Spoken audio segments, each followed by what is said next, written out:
A Rússia está mais uma vez recorrendo aos seus velhos truques, alegações falsas de captura de território, agindo como se estivesse vencendo uma guerra quando está fracassando em todos os aspectos. Tudo está vindo à tona, e em Constantinivka, esses truques apareceram com força total. A Rússia afirmou ter tomado esta cidade importante na região de Donetsk. Talvez até tenha realmente acreditado que havia conseguido, mas nada disso aconteceu. A Rússia foi forçada a uma das retiradas mais humilhantes da guerra até agora, enquanto a Ucrânia armou uma armadilha genial que está destruindo infiltradores por todos os lados. Grupos de apenas 3 soldados entrando, nenhum saindo. E tudo isso se deve à genialidade da Ucrânia. Vamos começar com as falsas alegações da Rússia. Em 3 de julho, o Ministério da Defesa russo afirmou que suas forças capturaram Constantinivka. Se fosse verdade, seria enorme para a Rússia. Parte do cinturão de fortalezas de Donetsk que a Rússia precisa destruir para reivindicar o Donbass, essa cidade seria uma base para ataques futuros a localidades maiores e mais fortificadas, como Kramatorsk e Sloviansk. O comandante-chefe das Forças Armadas da Rússia, Valery Gerasimov, teria informado a Putin que a cidade caiu e que a Rússia está em pleno controle. A propaganda está intensa. Segundo a CNN, o anúncio da Rússia veio com vídeos e fotos de soldados russos hasteando a bandeira do país no centro e arredores da cidade. Isso parece difícil de refutar, não é? Mas, como acontece com tanta frequência, a Rússia não estava exatamente dizendo a verdade. Ela pode até ter achado que estava dizendo a verdade. A estrutura de comando militar da Rússia é tão falha que há pressão para levar a Putin apenas boas notícias, mesmo que não reflitam a realidade. Putin provavelmente está em um de seus bunkers, acreditando que Constantinivka já está sob controle russo. No entanto, o que realmente estava acontecendo, sem o conhecimento dos infiltrados russos que saíram de seus esconderijos para gravar vídeos com bandeiras antes de voltarem a se esconder, era que a Ucrânia estava observando tudo. Logo após a grande declaração da Rússia, a Ucrânia a refutou e em julho vimos o porquê. A Rússia não tinha capturado nada. Seus soldados foram atraídos para uma armadilha mortal. O primeiro sinal de que a armadilha se fechou veio do 425º Regimento de Assalto da Ucrânia, chamado de Skelio. Esse regimento enviou uma mensagem direta e brutal no Telegram em 18 de julho. Skelio apenas afirmou, mostrando o vídeo curto como prova. Combatentes do regimento Skelio fizeram uma varredura em Constantinivka e hastearam a bandeira ucraniana. A cidade está sob controle das Forças Armadas da Ucrânia. Simples e direto ao ponto. Esta é só uma dica do que de fato ocorreu com os soldados russos que disseram ter tomado esta cidade-chave de Donetsk. Novos detalhes surgiram, e a maioria é dedutível ao entender o que Skelio faz. Não é um regimento comum. Skelio reúne algumas das unidades terrestres mais elitizadas da Ucrânia, com a simples missão de buscar, destruir e seguir para o próximo grupo de infiltração. Skellios são uma tropa de limpeza, não ocupam as posições que atacam, em vez disso, eliminam os infiltradores. Depois, a infantaria ucraniana retoma o território limpo por Skelio, libertando-o. Apesar de Skelio ser de elite, a maioria dos soldados do regimento não são forças especiais. Skelio é formado por uma mistura de tropas de assalto experientes e bem treinadas, infantaria talentosa e até soldados que são relativamente novos no campo de batalha, mas que demonstraram alguma aptidão para o trabalho de assalto que Skelio realiza. É assim que tudo funciona. Os soldados de Skelio não avançam às cegas em busca de infiltrados russos. Eles adotam uma tática parecida com a de localizar, fixar e eliminar usada pelos Estados Unidos na Guerra do Vietnã. As armas mudam, mas o conceito é igual. Primeiro, Skelio localiza. Isso costuma ser feito com drones de reconhecimento, que sobrevoaram Constantinivka para localizar pequenos grupos de infiltrados russos na cidade. Ao encontrar o grupo, começa a fase de fixação, mas isso não é aposta ilegal. A fase de fixação consiste em usar drones para prender os infiltrados no local. Qualquer tentativa de fuga resulta em morte certa. Soldados russos ainda tentam fugir, mas drones os eliminam rapidamente. Os outros ficam onde estão, cientes de que estão presos e não podem sair. É nesse momento que Skelio entra em ação. Às vezes, o final da estratégia usa munições potentes para eliminar soldados russos escondidos. Em outras situações, as tropas de Skelio entram a pé com drones para eliminar esses soldados ou forçá-los a se render. Mas em todos os casos, o resultado é o mesmo. Uma pequena unidade de infiltração russa, apresentada como capaz de controlar grande parte de uma cidade, foi retirada do combate. A Ucrânia avança para recuperar totalmente o território pouco controlado pela Rússia desde o início. Essa é a armadilha brilhante em que a Ucrânia faz os soldados russos caírem repetidas vezes. Esses infiltradores não têm escolha real. recebem ordens para entrar em Constantinivka, muitas vezes enganados com promessas de reforços após se estabelecerem. Mas o reforço nunca chega. Esse é o cerne da mentira que a Rússia tenta vender. Ela afirma ter controle total de uma cidade, quando, na verdade, tudo o que faz é infiltrar pequenas unidades de soldados para tirar fotos com bandeiras, antes que esses soldados se escondam. E a armadilha é acionada. Skelyo costuma observar: quando os soldados russos se escondem, já estão mortos. Ratos pegos na armadilha. Quando grupos de infiltração têm só 2 soldados, o resultado é inevitável. Alguns entram, nenhum sai vivo. Graças ao trabalho do Regimento Skelyo, assim como da infantaria que apoia as equipes de assalto, a situação em Constantinivka está muito longe do que a Rússia afirma ser. A cidade nunca foi tomada e está mais longe do controle russo do que nos últimos meses. Em 20 de julho, após campanha de 2 semanas, o ex-comandante das Forças Armadas da Ucrânia, Alexander Sirski, revelou que restam apenas 145 soldados russos em Constantinivka. A Rússia ainda está tentando avançar para dentro da cidade. Cerca de 20 ataques são lançados diariamente no setor de Constantinivka, mas esta cidade tinha 67 mil habitantes antes da guerra. Alguém realmente acha que 145 soldados, ou algumas centenas infiltrados pela Rússia, conseguiriam controlar a cidade? A Rússia parece acreditar que sim, mas a Ucrânia mostrou à Rússia que controlar não é fácil, especialmente enfrentando um regimento que domina um tipo específico de armadilha contra a estratégia de infiltração russa. O que ocorreu em Constantinivka foi a Rússia conseguiu colocar alguns infiltrados na cidade. Esses infiltrados foram eliminados. Neste momento, alguns de vocês podem ser tomados por uma estranha sensação de déjà vu, quase como se já tivessem ouvido essa história antes. Vocês já ouviram, mas da última vez não foi Constantinivka. A Rússia tentou usar praticamente o mesmo truque, e seus soldados caíram na mesma armadilha no final de 2025. Não funcionou antes, nem funciona agora. Em novembro de 2025, a Rússia declarou ter capturado Kupiansk, cidade-chave na região de Kharkiv e importante centro ferroviário. Assim como em Constantinivka, a Ucrânia rapidamente refutou as alegações da Rússia, e o presidente Volodymyr Zelensky foi até Kupiansk tirar fotos para provar que a Rússia mentia. No entanto, isso não queria dizer que não havia soldados russos em Kupiansk. Como vimos em Constantinivka, soldados já tinham se infiltrado. Segundo Pravda, eram cerca de 250. Eles foram eliminados usando a mesma estratégia que o regimento Skelyo usou.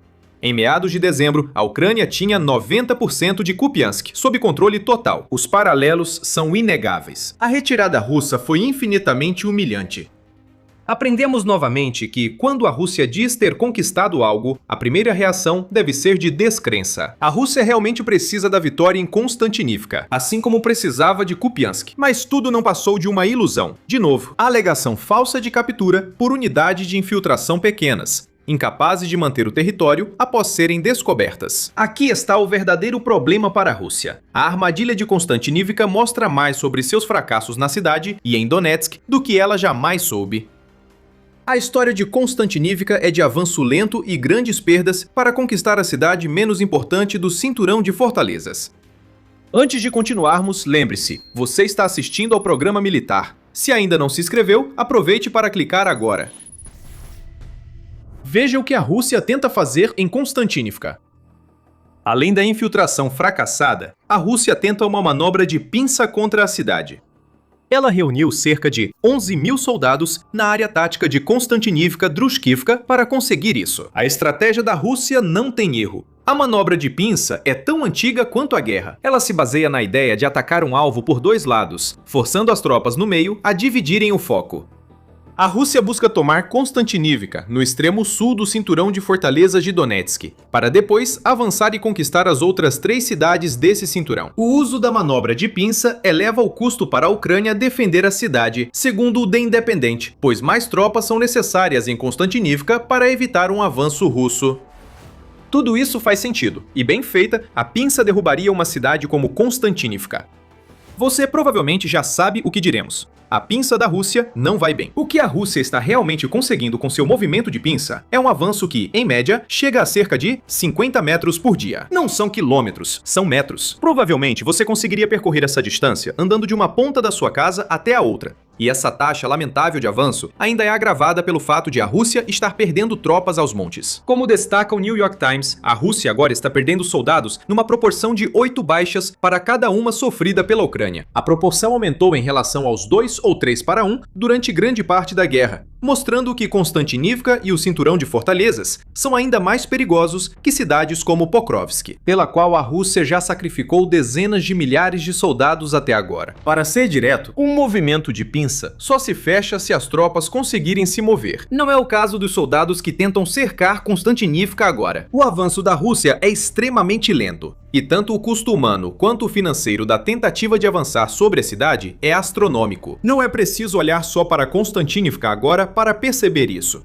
A Rússia tenta capturar essa cidade há 1 ano, e a CNN tem uma linha do tempo mostrando como isso está dando errado. Voltando para 29 de julho de 2025. Essa data marca a primeira vez que o Deep State, que é um analista ucraniano de inteligência de fontes abertas, relatou que soldados russos começaram a tentar avançar em Konstantinivka. Naquela época, a cidade ainda era movimentada, apesar dos sinais de conflito iminente, como redes de pesca cobrindo as ruas para proteção contra drones.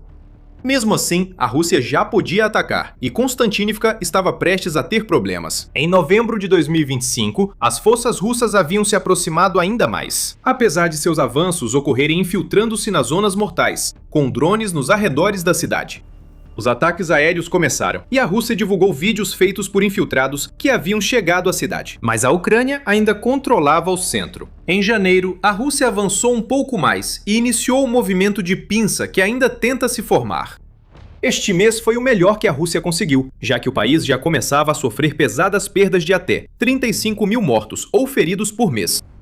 Mesmo assim, a maioria dos civis já tinha deixado Konstantinivka nesse período. Olhando para trás, podemos ver que este provavelmente foi o período em que a Ucrânia estava preparando as armadilhas que seriam acionadas meio ano depois. Em maio, infiltradores russos e drones entravam na cidade. Depois surgiram as alegações de captura, no início de julho, e nós sabemos o que aconteceu desde então. O que vemos aqui é uma história de avanço sim, mas um avanço incrivelmente lento contra uma cidade que é muito pequena. A CNN diz que Konstantinivka cobre apenas 66 quilômetros quadrados de território. Tomar a cidade seria fácil se as forças russas fossem tão fortes quanto Putin diz. No entanto, levou 1 ano para a Rússia chegar ao ponto de conseguir enviar pequenas unidades de infiltradores e alguns drones para a cidade, e a Ucrânia já os expulsou de lá. O avanço do movimento de pinça foi pequeno e as áreas consideradas sob controle russo de fato não cresceram. Na verdade, olhando para os mapas de julho de 2025 e julho de 2026 que a CNN compartilha, podemos ver que essa área de controle real da Rússia, na verdade, diminuiu.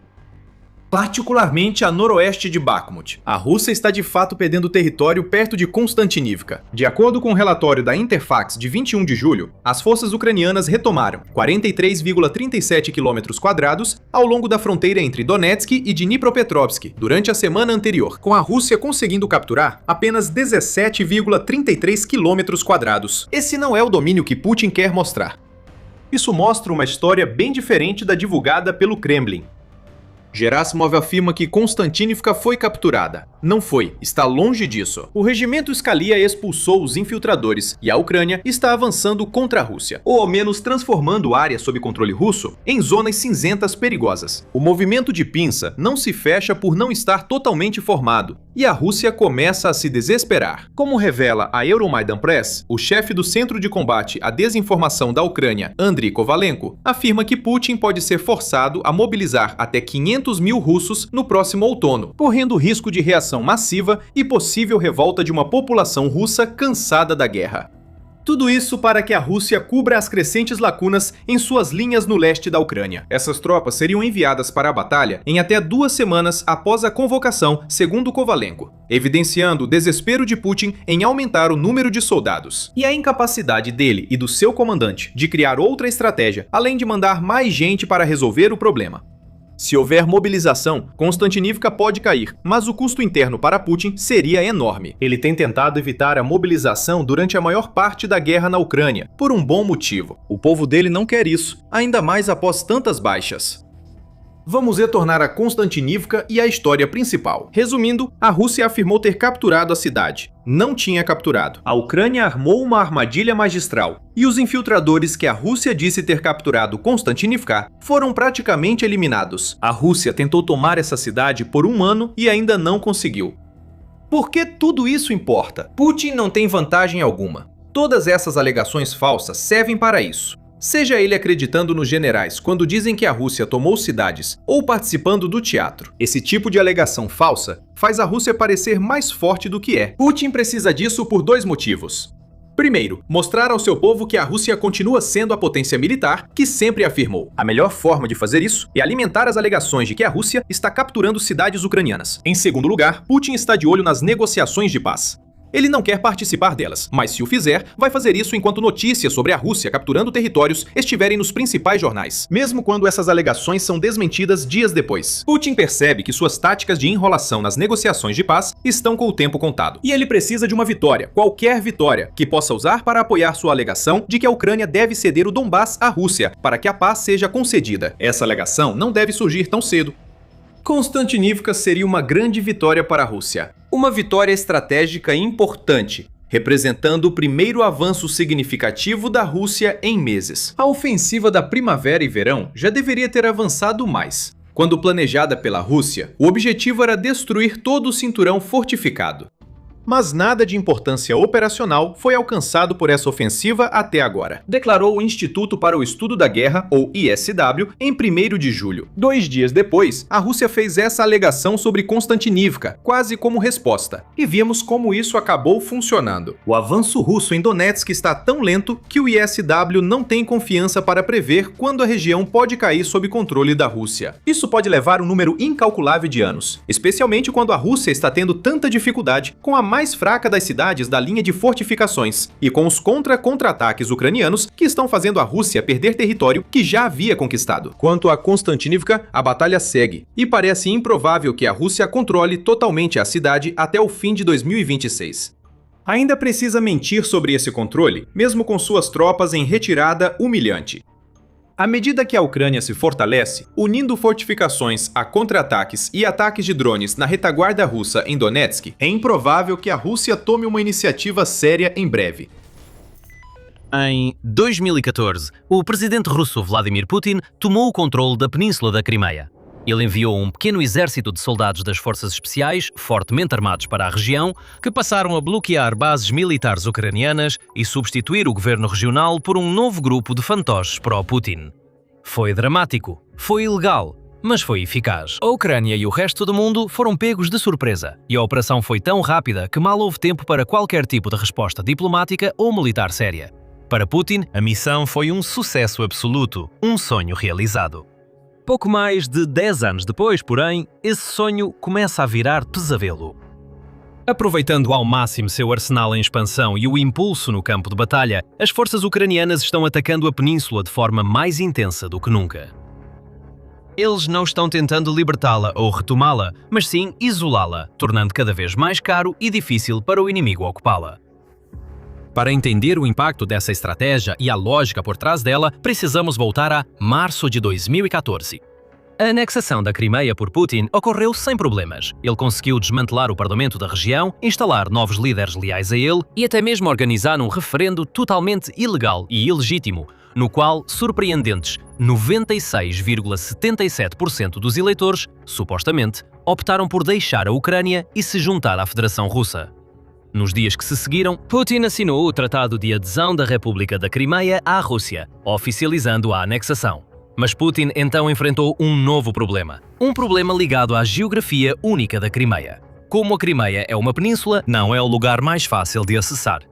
Em 2014, a única forma de chegar lá por terra da Rússia era cruzar a fronteira com a Ucrânia, passar por Donetsk, Zaporizhia e Kherson antes de entrar na Crimeia pelo norte.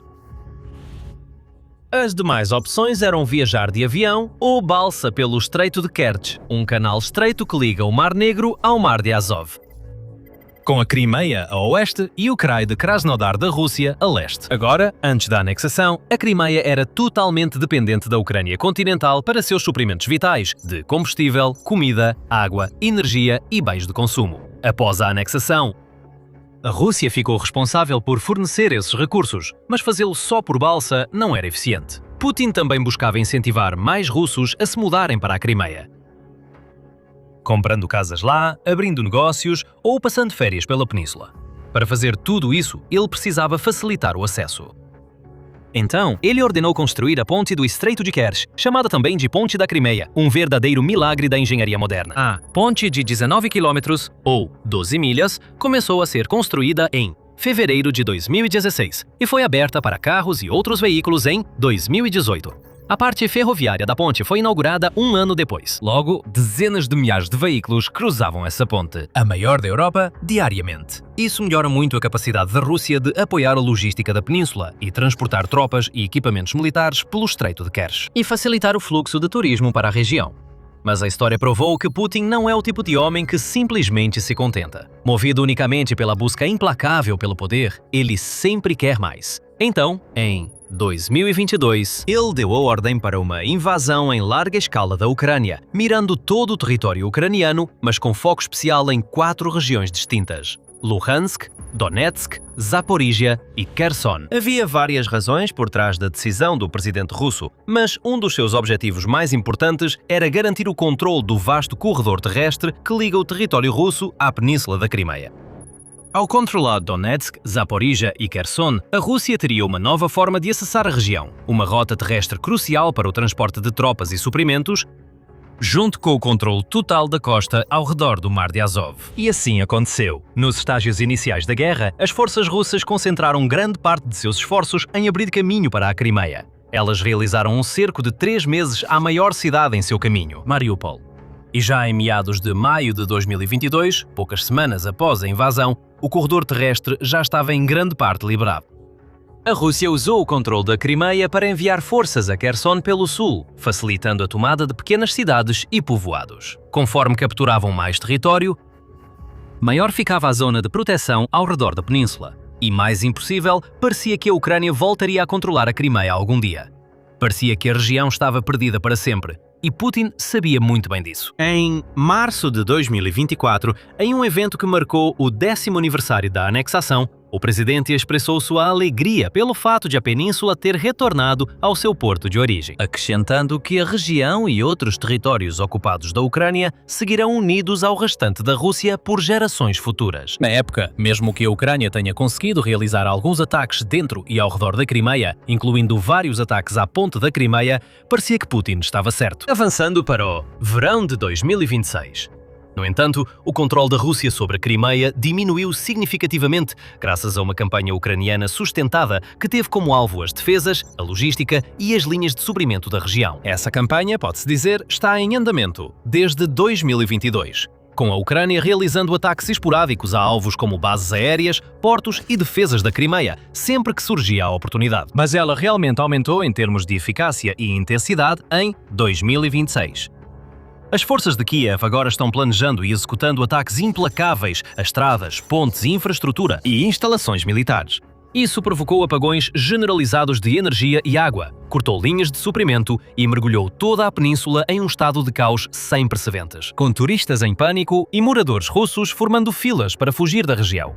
Tudo isso se resume à capacidade da Ucrânia de aprender com erros e ajustar sua estratégia, e se adaptar de forma notável às condições mutáveis do conflito. Em 2023, por exemplo, o país organizou uma grande contraofensiva, reagindo contra as forças invasoras para recuperar territórios tomados pela Rússia e, principalmente, cortar o corredor terrestre até a Crimeia. Apesar dos melhores esforços da Ucrânia e de algum sucesso moderado em certas regiões, esse objetivo tão importante não foi alcançado. As forças ucranianas não conseguiram competir com a grande vantagem de homens e equipamentos da Rússia. As forças do Kremlin sabiam que o inimigo se preparava para contra-atacar.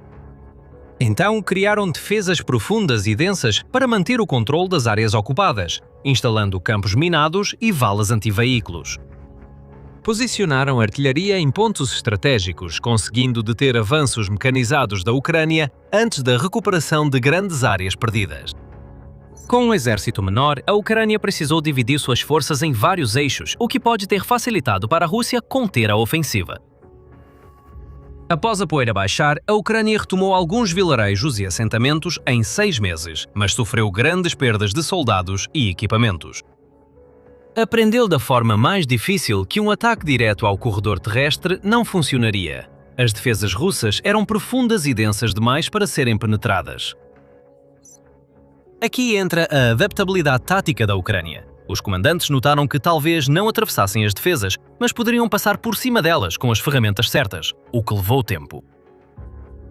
Mas o setor de defesa aceitou o desafio, criando drones maiores e mais inteligentes, além de mísseis de longo alcance, trazendo gradualmente mais alvos na Crimeia ao alcance. A Ucrânia também continuou a eliminar ativos russos em toda a região, como radares e defesas aéreas, para que, quando finalmente chegasse o momento de um ataque aéreo mais intenso, a Rússia tivesse dificuldades para se defender. Em 2026, as peças estavam no lugar e o palco estava montado.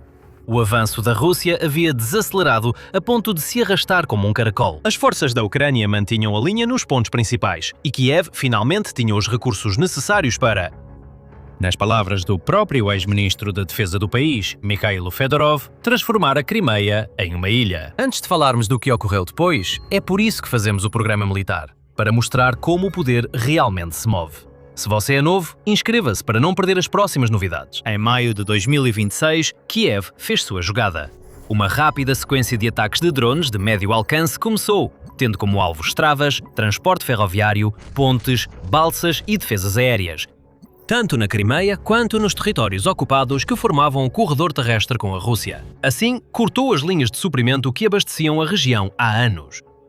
Seus ataques anteriores à ponte da Crimeia já tornaram a estrutura arriscada para o uso militar russo, mas o Kremlin ainda conseguia enviar tropas, combustível e comida. Além disso, ataques tornaram inúteis as balsas e estradas usadas para entrar na península. As balsas ferroviárias que cruzavam o Estreito de Kerch foram desativadas uma a uma. Estradas que antes eram relativamente seguras para comboios militares viajarem passaram a ser controladas pelos drones de Kiev. Nenhum lugar era seguro, nenhuma rota era viável. As linhas foram cortadas e o impacto logo começou a ser sentido em toda a Crimeia. Poucos dias após o início da campanha da Ucrânia, relatos surgiram de pânico se espalhando pela península, conforme o combustível e a energia começavam a acabar. Em seguida, a Ucrânia intensificou ainda mais os ataques. Em junho, a Ucrânia intensificou ataques e ampliou alvos para incluir subestações elétricas, depósitos de combustível, centros logísticos e infraestrutura crítica, afetando não apenas a presença militar da Rússia na península, mas também muitos turistas, veranistas e proprietários de imóveis na região. Em maio, a Ucrânia realizou 22 ataques confirmados na Crimeia. Em apenas uma das últimas semanas de junho, o número total de ataques foi de 55.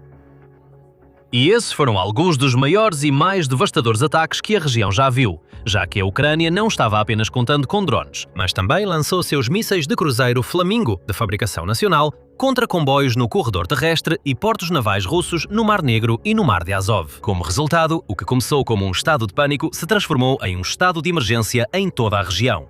De fato, em 26 de junho, as autoridades locais da Crimeia, instaladas pelo Kremlin, declararam oficialmente um estado de emergência por tempo indeterminado em toda a região. Eles não tiveram outra escolha a não ser fechar temporariamente a ponte da Crimeia. E inúmeros trens para cidades russas também foram cancelados devido à ameaça de ataques de drones e mísseis. Isso é uma notícia extremamente ruim para os milhares de russos que estão tentando fugir ativamente da região. De facto, em 3 de maio, 26 de junho, o canal independente russo no Telegram Astra compartilhou imagens e relatos de uma impressionante fila de 15 quilômetros, ou 9,3 milhas, de carros se formando na direção da ponte do Estreito de Kerch. À medida que inúmeros moradores decidiram evacuar a península, o setor de turismo também sofreu um grande impacto. A Crimeia sempre foi um destino de férias popular para os russos, com muitos vindo de longe para aproveitar as belas praias da região, cidades costeiras, resorts luxuosos à beira-mar e o clima agradável do verão. O verão de 2026, no entanto, certamente não atrairá as multidões habituais para esta parte do mundo. Relatórios de operadores turísticos russos, hotéis e proprietários de pousadas mostram todos a mesma tendência. As reservas caíram e os cancelamentos dispararam. Um portal de viagens relatou 80% de cancelamentos em junho e 50% em julho e agosto. Com hotéis populares, antes sempre cheios, agora com ocupação baixíssima. Ou seja, o povo russo percebe que a Crimeia não é um lugar agradável ou seguro para estar. Aqueles que planejam ir para lá estão procurando opções alternativas, enquanto os que já estão lá estão fazendo de tudo para sair. Alguns agiram por conta própria ao perceberem a gravidade da situação.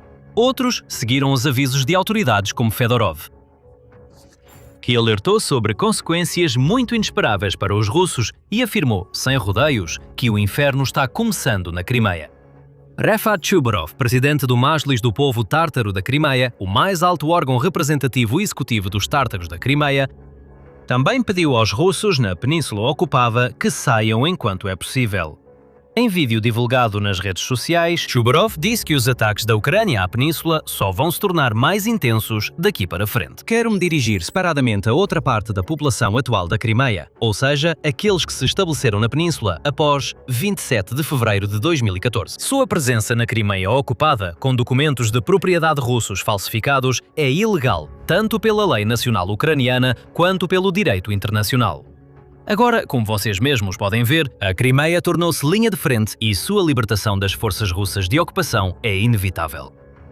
Chubarov continuou dizendo que qualquer um que quisesse evitar a punição inevitável deveria sair agora ou enfrentar as consequências. Cada dia que a ponte da Crimeia permanece operacional é a sua chance de sair da Crimeia com segurança e voluntariamente. Em breve, não haverá mais essa oportunidade. Não espere a ponte da Crimeia ser destruída e o corredor terrestre cortado. Funcionários russos já não conseguem ocultar a gravidade da crise. Em uma atitude inédita e surpreendente, o chefe regional, Sergei Aksionov, tomou a decisão de restringir a venda de combustível apenas para veículos militares, serviços de emergência e órgãos estatais. Esse foi o mais recente desdobramento de uma crise de combustível que assola a região há meses. No início, os proprietários de carros da Crimeia frequentemente precisavam atravessar a ponte da Crimeia para abastecer no Krai de Krasnodar, com alguns até enchendo galões de combustível e revendendo em casa por 2 ou 3 vezes o preço. Essa estratégia não é mais viável. Após a Ucrânia atacar a refinaria de Krasnodar em 28 de junho, o sul da Rússia afundou ainda mais na crise de combustível, com falta de gasolina.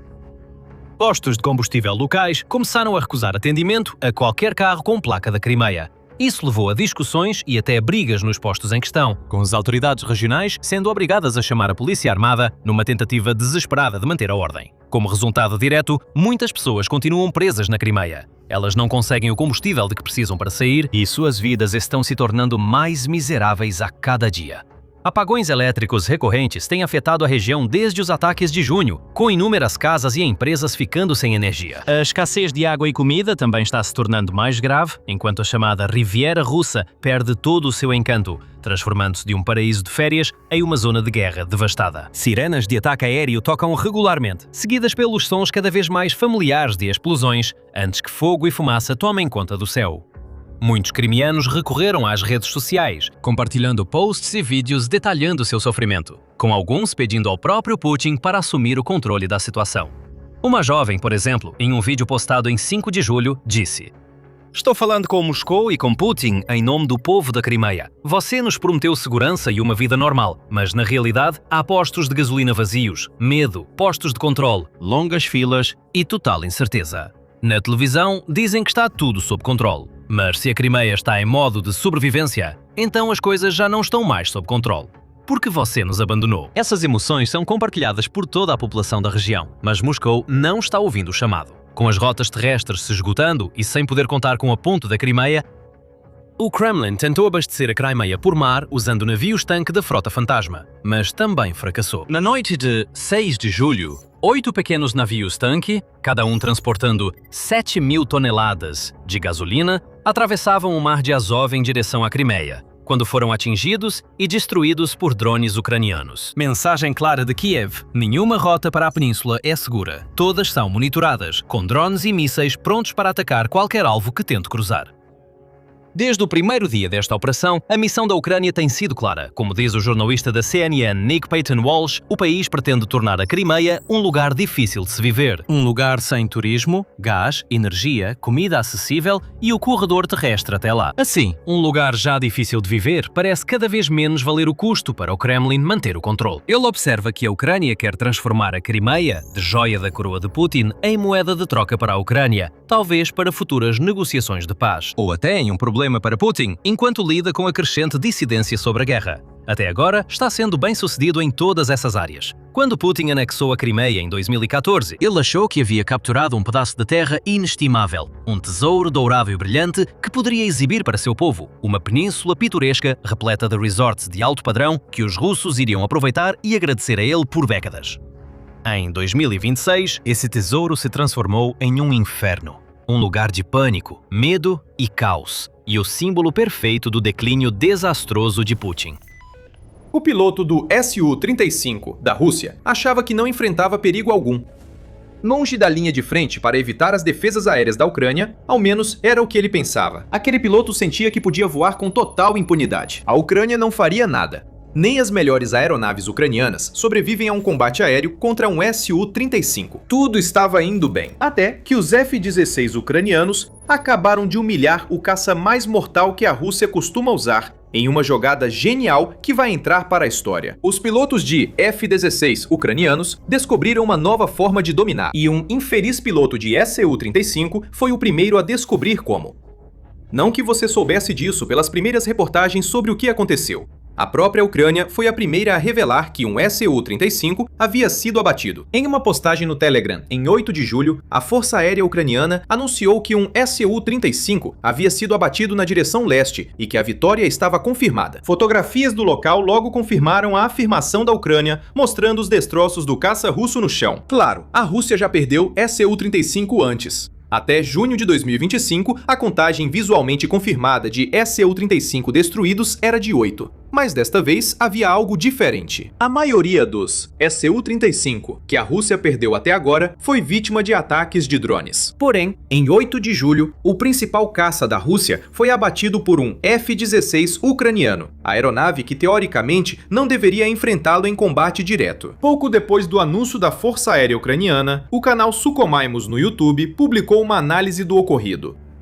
E em um vídeo de 8 de julho, Sukhomimos relatou que o Su-35 da Rússia havia sido abatido em um duelo aéreo. Não foi um drone se aproximando sorrateiramente e derrubando o caça. Não foram as defesas aéreas ucranianas lançando um míssil do qual o piloto do Su-35 não conseguiu escapar. Houve um combate aéreo envolvido e colocou pelo menos um F-16 ucraniano contra um Su-35 russo. Tem uma reviravolta e já demos uma pista. Continue com a gente para saber tudo. A própria Rússia confirmou novamente a perda do Su-35.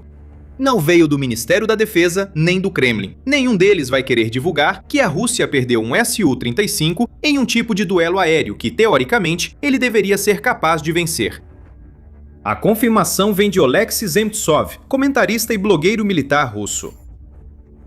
Zemtsov confirmou que os destroços das imagens compartilhadas eram de um Cu-35, e ele acrescentou o detalhe extra de que o piloto supostamente sobreviveu ao ataque da Ucrânia e de alguma forma conseguiu se arrastar de volta para o território ocupado pela Rússia. Ainda é preciso comprovar se a afirmação é verdadeira, mas só sabíamos com certeza na reportagem inicial que um Su-35 foi abatido. Como isso ocorreu, além da confirmação do envolvimento de um F-16, ainda era desconhecido. Isso não deveria acontecer com a Rússia. O fracasso total da Força Aérea da Rússia em dominar a Ucrânia ficou claro desde o início da guerra. Até 10 de julho, a Rússia perdeu 437 aviões e 353 helicópteros para a Ucrânia, muitos dos quais foram abatidos nas primeiras semanas da invasão, quando a Rússia foi arrogante o suficiente para acreditar que a Ucrânia não tinha as defesas aéreas necessárias para detê-los. Isso se mostrou errado, e a Rússia passou quase toda a guerra mantendo suas aeronaves atrás da linha de frente, lançando mísseis e bombas planadoras contra a Ucrânia de longe. Essa estratégia não evitou vitórias da Ucrânia. Em 26 de junho, a Rússia perdeu um caça MiG-29 em ataque ucraniano ao aeródromo de Belbek, na Crimeia. A Rússia começa a ter poucos estoques de Su-35. Já citamos que pelo menos 8 foram confirmados como destruídos antes da última queda causada pela Ucrânia. A última entrega conhecida dessa aeronave às Forças Armadas da Rússia foi em novembro de 2025 e parece ter sido um lote de 15 a 18 unidades. No ano anterior, a Rússia recebeu mais 15 Su-35. É difícil saber se virão mais, mas a Ucrânia vem reduzindo os estoques. Agora, mais um Su-35 foi abatido.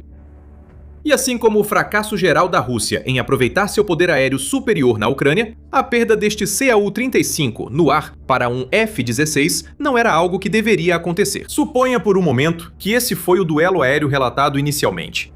Nessa situação, assumindo igual competência entre pilotos ucranianos e russos, o Su-35 deveria sair por cima. A Popular Mechanics tem os dados. Embora tanto o F-16 quanto o Su-35 sejam caças de quarta geração, o último é mais moderno, tendo estreado em 2016. O F-16 é uma aeronave cuja estrutura remonta à década de 1970. Ambos têm uma velocidade máxima comparável de cerca de Mach 2 em altitude, mas a grande diferença e o que deveria ser a vantagem para um piloto de Su-35 é o alcance de combate.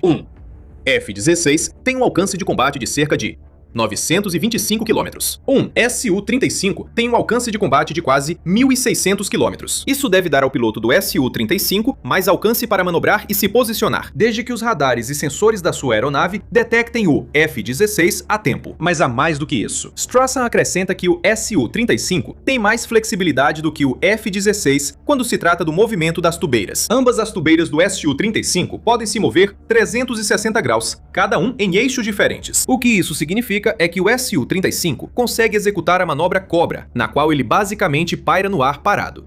O F-16 não consegue fazer isso. Em um combate aéreo, essa manobra permite ao Su-35 parar de repente enquanto é perseguido por uma aeronave ocidental, potencialmente fazendo com que o F-16 passe direto por ele, dando vantagem ao piloto do Su-35. Isso não significa que um F-16 não possa derrotar um Cu-35. No entanto, o F-16 teria que contar com o apoio dos AWACS para localizar onde o Su-35 está com antecedência, além de mísseis ARRAR como o Wanhan, que podem ser lançados além do alcance visual, permitindo ao F-16 emboscar o Su-35 sem entrar em combate direto. Em resumo, o Su-35, teoricamente, deveria ter vantagem sobre o F-16, mas o caça russo perdeu no que foi descrito como um duelo aéreo. Como?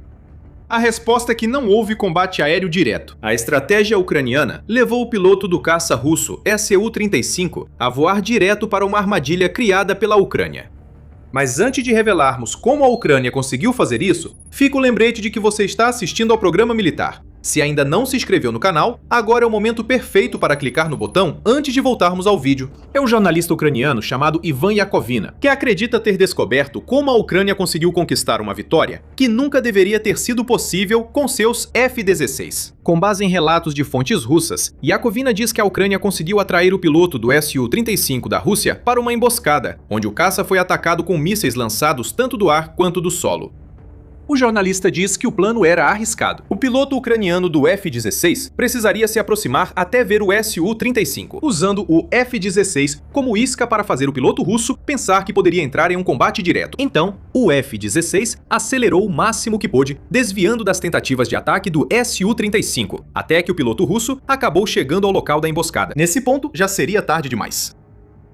O que parecia uma vitória fácil para o piloto russo virou derrota rapidamente. Visões de medalhas sendo entregues e Putin chamando o piloto de herói da Rússia teriam sido rapidamente substituídas pelo pânico, enquanto o Su-35 despencava em direção ao solo. Esse foi um plano brilhante da Ucrânia, que, segundo relatos, usou vários F-16 e até um sistema Patriot. De forma chocante, não foi só a armadilha ucraniana que causou a queda do piloto do Su-35. Aquele piloto foi traído pelo próprio país, que armou toda a situação desde o início. A traição foi não intencional, mas resultado das mentiras russas durante a guerra, prejudicando o piloto de uma das aeronaves mais eficazes do país. Antes de explicar o significado disso, ainda há detalhes sobre a armadilha brilhante da Ucrânia. Segundo o relatório sobre a jogada genial ucraniana, a Euromaidan Press informa que fontes russas que identificaram a armadilha da Ucrânia acham que um trio de F-16 foi usado para atrair o Su-35 para a emboscada. Se for verdade, a Ucrânia correu grande risco. Prometeram à Ucrânia cerca de 80 F-16, mas metade ainda não chegou por atrasos entre seus pilotos. Perder até 3 tentando atrair um Su-35 Seria um grande golpe para a Força Aérea da Ucrânia, sem contar a possível perda de 3 pilotos talentosos que os acompanhariam. Ainda assim, os F-16 voaram, atraindo o Su-35 para perseguições enquanto aviões ucranianos se aproximavam da emboscada. E o que o aguardava ali? Um sistema de defesa aérea Patriot. Depois de estar em vantagem, o piloto do Su-35 acabou com uma tarefa hercúlea e impossível em suas mãos. Neste ponto, a história fica nebulosa. Alguns dizem que caças ucranianos e o Patriot atiraram juntos no Su-35. Outros, como a Euromaidan Press, afirmam que não se sabe qual sistema da Ucrânia disparou, apenas que fez o piloto do Su-35 ejetar-se e fugir. De qualquer forma, essa armadilha mostra um nível inacreditável de coordenação entre as equipes de defesa aérea em terra e os pilotos no céu. Acreditamos ser mais provável que os F-16 tenham atirado no Su-35 russo, não o sistema Patriot. Por quê? Por 2 motivos. Primeiro, a Ucrânia tem uma escassez bem conhecida de mísseis Patriot e precisa economizar cada míssil para usá-los contra os mísseis balísticos russos. O Conselho Atlântico informa que a Rússia aumentou ataques com mísseis balísticos porque sabe que a Ucrânia enfrenta falta de Patriots. Embora é importante para a Ucrânia derrubar um Su-35, é mais crucial garantir que ataques de mísseis russos causem o mínimo de danos. E quando você tem F-16 no céu, armados com mísseis capazes de derrubar o Su-35, há ainda menos razão para gastar um interceptador Patriot para derrubar o Su-35. E a Kovina parece concordar com essa avaliação. Ele diz: como o piloto russo sobreviveu, segundo relatos russos, é provável que o avião tenha sido atingido. Não posso garantir totalmente, mas dificilmente foi um míssil Patriot. Vou explicar o porquê. Esse míssil é muito grande, criando uma explosão gigantesca com uma nuvem de esferas de metal que transforma tanto o avião quanto o piloto em uma peneira. Sobreviver a uma explosão assim é impossível. Em segundo lugar, o sistema Patriot parece ter um papel muito claro que poderia ter desempenhado na emboscada que a Ucrânia preparou. Como destaca a Euromaidan Press, os F-16 da Ucrânia não possuem os mísseis e radares necessários para serem páreo para os mísseis e radares instalados em um Su-35. Mas quando você coloca um sistema de defesa aérea Patriot e seus radares na equação, a história muda completamente. Acreditamos que os F-16 ucranianos entraram no alcance dos radares do Su-35, mas longe o bastante para reduzir o risco. No solo, o radar de sistema de defesa aérea Patriot rastreou o Su-35 e esses dados foram transmitidos aos pilotos dos F-16 em tempo real. Assim, eles sabem para onde voar para manter o Su-35 seguindo para a armadilha, sem permitir que o piloto russo abata os F-16. Assim que o Patriot detectou o Su-35 na posição ideal, a ordem foi dada: fogo! A Euromaidan Press apresenta outra possibilidade. Ela diz que a Ucrânia usa F-16 para escoltar aviões que lançam bombas planadoras contra posições russas na retaguarda imediata. Para isso, os F-16 devem voar baixo ao se aproximar da posição russa. Talvez um F-16 ucraniano tenha voado nesse perfil, mas sem escoltar um lançador de bombas planadoras. O F-16 serviu de isca para atrair o Su-35 russo e evitar um possível ataque com bomba planadora. Quando o Su-35 tentou atacar, os outros 2 F-16, voando muito mais alto do que tanto o F-16 inicial quanto o Su-35, lançaram mísseis AIM-120 guiados por radar para abater o caça russo de cima. Nesse contexto, o Patriot seguiria fornecendo dados em tempo real, provavelmente para avisar os 2 pilotos de F-16 na emboscada sobre o momento certo de atacar. Existem muitas possibilidades aqui. Como era de se esperar, a Ucrânia está mantendo tudo em segredo. O que revelaria os detalhes da estratégia que usou se existe a possibilidade de que ela possa ser usada novamente no futuro? A Ucrânia tornou suas bombas planadoras uma ameaça constante à retaguarda russa. Agora, parece que a Ucrânia tem uma estratégia que tira proveito disso, que a Ucrânia pode usar para atrair pilotos russos para uma luta que eles não têm chance de vencer. Mas há mais uma reviravolta nessa história. Já mencionamos que houve uma traição, mesmo que talvez não tenha sido intencional. Ela pode ter sido o motivo pelo qual o Su-35 da Rússia terminou na posição letal em que estava. E a maior ironia aqui é que o próprio desejo da Rússia de parecer o mais forte possível foi o que levou a um dos seus melhores caças ser abatido do céu. O piloto do Su-35 estava operando usando mapas imprecisos. Esses mapas eram imprecisos porque a Rússia os fez para exagerar seus ganhos contra a Ucrânia no campo de batalha. Uma reportagem da United 24 Media, de 9 de julho, afirma que o local da queda do Su-35 estava a cerca de 42 quilômetros das linhas de frente frente da guerra. Isso é muito mais perto da linha de frente do que os Su-35 russos costumam chegar, por risco de serem abatidos por defesas aéreas. O que parece ter acontecido aqui é que as alegações exageradas da Rússia sobre seus avanços, refletidas nos mapas fornecidos ao piloto do Su-35, fizeram com que esse piloto acreditasse que estava voando em uma zona relativamente segura, em vez de cair direto na armadilha criada pela Ucrânia. Como colocou a conta X do mapa de controle da Ucrânia, eles provavelmente achavam, com base nos mapas russos, que estavam mais longe da linha de frente, mais uma vez sabotados pelo próprio Ministério da Defesa. Descobrir que seu país mentiu sobre o sucesso na Ucrânia. Depois de se ejetar e assistir sua aeronave de milhões de dólares cair, você recebe a notícia de que tudo isso poderia ter sido evitado se não fosse pelo enorme ego de Putin, ou pela necessidade dele de ter sua ilusão alimentada. Quem acompanhou as alegações da Rússia sabe que exagerar os avanços no campo de batalha não é novidade. Putin busca vantagem máxima sobre a Ucrânia nas negociações de paz. Então mentir sobre a linha de frente o favorece. Em novembro de 2025, a Medusa noticiou que um ex-cartógrafo militar russo criticou duramente os mapas criados pela Rússia, chamando-os de absurdo, ao acusar os comandantes de manipular mapas para exagerar avanços. O Instituto para o Estudo da Guerra fez a mesma afirmação tão recentemente quanto em maio de 2026. Observando que não encontrou nenhuma evidência de uma série de avanços que a Rússia afirmou ter feito em maio, sugerindo que a Rússia finge que mandar um ou dois infiltrados para uma posição ucraniana equivale a tomá-la totalmente. Até o comandante-chefe das Forças Armadas da Ucrânia, Oleksandr Syrskyi, diz que os comandantes russos criam mapas falsos para agradar o alto comando, incluindo Putin. Syrskyi disse que isso é positivo para a Ucrânia, pois mostra que o exército russo usa informações falsas. Em 8 de julho, o piloto do Su-35 russo pode ter percebido o quão prejudicial é a necessidade de Putin ouvir que a Rússia está avançando. Se a história do mapa é verdadeira ou não, a Ucrânia acabou de enviar um lembrete muito oportuno à Rússia. Nem mesmo os melhores caças russos estão seguros a menos de 50 quilômetros da linha de frente. Há muito perigo pela frente. Neste caso, foi uma emboscada brilhantemente coordenada, que parece ter aproveitado as mentiras do alto comando russo. Da próxima vez, pode ser um drone ou um míssil de defesa aérea que derruba um caça russo do céu. Por isso, a Rússia não consegue fazer sua força aérea muito maior valer na invasão. A Ucrânia lida muito bem com tudo que a Rússia joga contra ela. A Ucrânia também é capaz de passar do brilhante ao brutal num instante. Existe uma região na Ucrânia onde a máquina de desrussificação mais poderosa foi ativada. Amaldiçoada além do imaginável. Todo russo que entra nessa região sabe que tem algo estranho acontecendo aqui.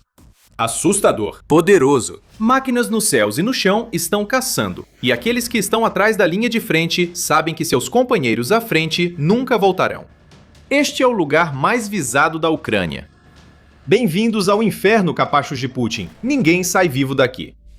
A região amaldiçoada é Pokrovsk, e o grande plano da Ucrânia é criar uma vasta zona de morte que se estende por 100 quilômetros ou mais além da linha de frente. Trata-se de causar mortes e destruir a logística russa na região, como revelou o comandante do 7º Corpo de Assalto Aéreo da Ucrânia, Yevhen Lazarchuk, durante uma entrevista exclusiva ao Militant. Segundo Lazarchuk, a meta é impedir o movimento inimigo atrás da linha de frente, atingindo sua logística com drones de médio alcance. Tudo isso enquanto mantém a zona de morte cheia de drones FPV perto da linha de frente, que segue devastando soldados russos, lançando ataques na direção de Pokrovsk. Nem amaldiçoado descreve o que aguarda a Rússia. A morte vinda do céu vai começar a cair sobre áreas de Pokrovsk, onde soldados russos pensavam estar seguros.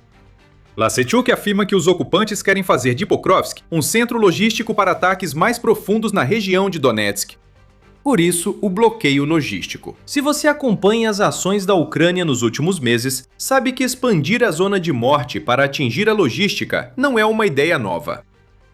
A Ucrânia faz isso desde que criou uma nova geração de drones de médio alcance capazes de atingir mais de 100 quilômetros além da linha de frente. A Ucrânia até formalizou a campanha. Em 27 de maio, o Ministério da Defesa ucraniano anunciou a criação do seu programa de bloqueio logístico. A Ucrânia investirá mais de 110 milhões de dólares na compra de drones de ataque de médio alcance para unidades na linha de frente. O financiamento será distribuído por desempenho das brigadas usando um sistema de ponto Z, permitindo que ampliem seu sucesso com mais ataques de médio alcance que paralisam a logística russa. Esse é o plano mais amplo. Em Pokrovsk, Lazarchuk busca usar esse programa para criar uma grande zona de morte, dificultando que a Rússia use a cidade como centro logístico.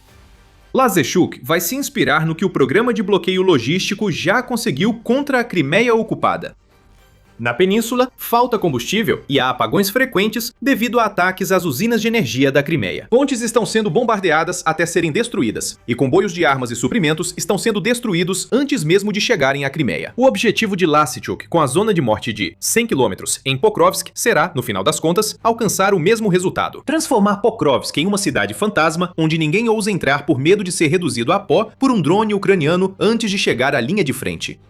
Impedir que munição, pessoal, e equipamentos entrem em Pokrovsk é importante, mas são o pessoal que Lazechuk quer atingir.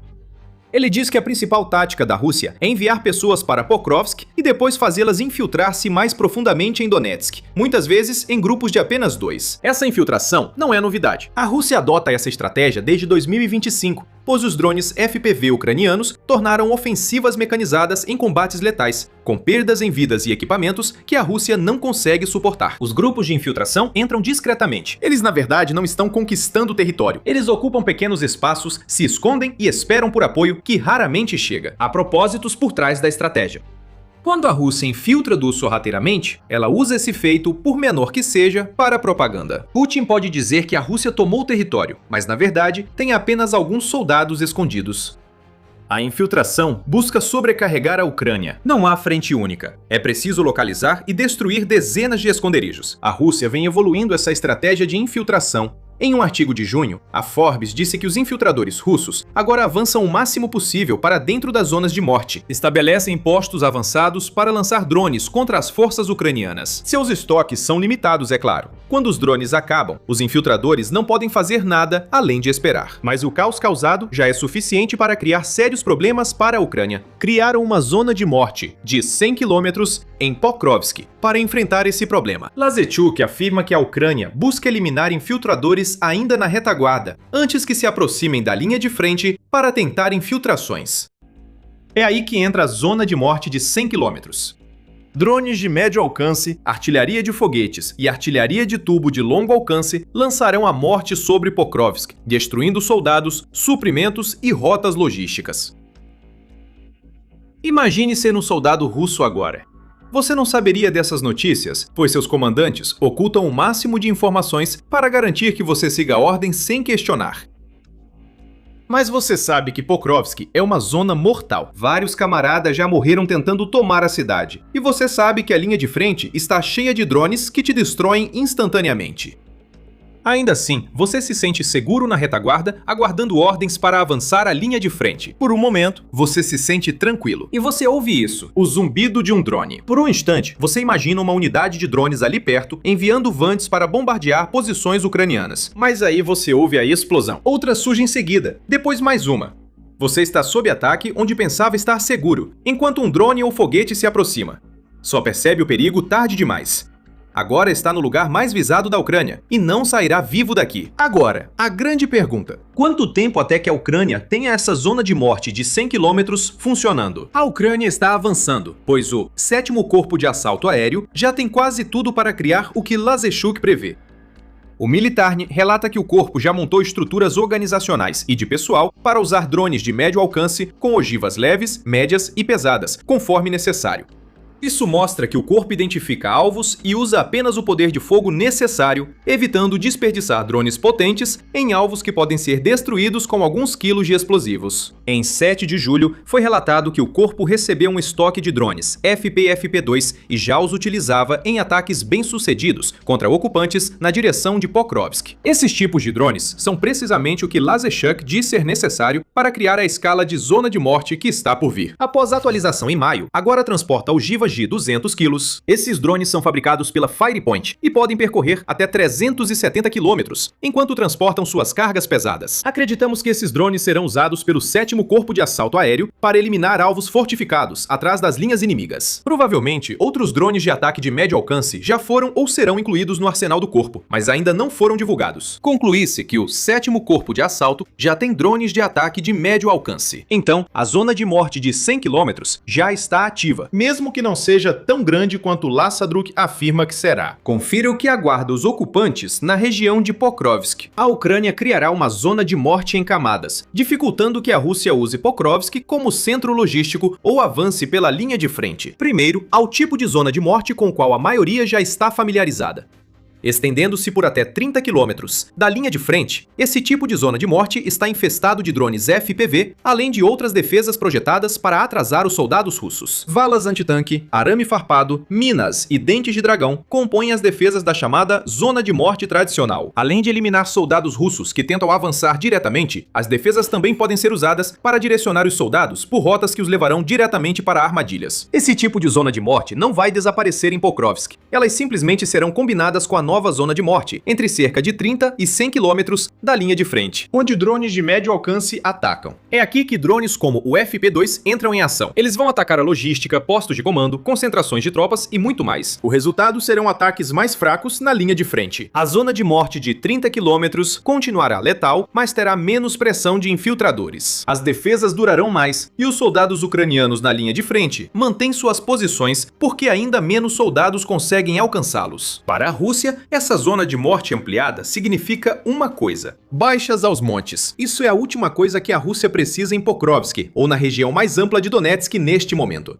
A Rússia está perdendo bem mais de 1.000 soldados todos os dias, e muitas vezes mais de 1.500. Nesse período, a Rússia perdeu 1.600 soldados, entre mortos e feridos. O avanço em Donetsk também vai mal. Antes mesmo de ser criada a zona de morte de 100 quilômetros em Pokrovsk, segundo o comandante das Forças Armadas da Ucrânia, que está deixando o cargo, a Rússia sacrifica mais de 400 soldados por cada quilômetro quadrado conquistado em Donetsk. Oleksandr Syrskyi, conforme relatado pela RBC Ucrânia em 14 de julho. A nova zona de morte de Pokrovsk deve agravar ainda mais os números para a Rússia. Mas há um elefante na sala que ainda não enfrentamos.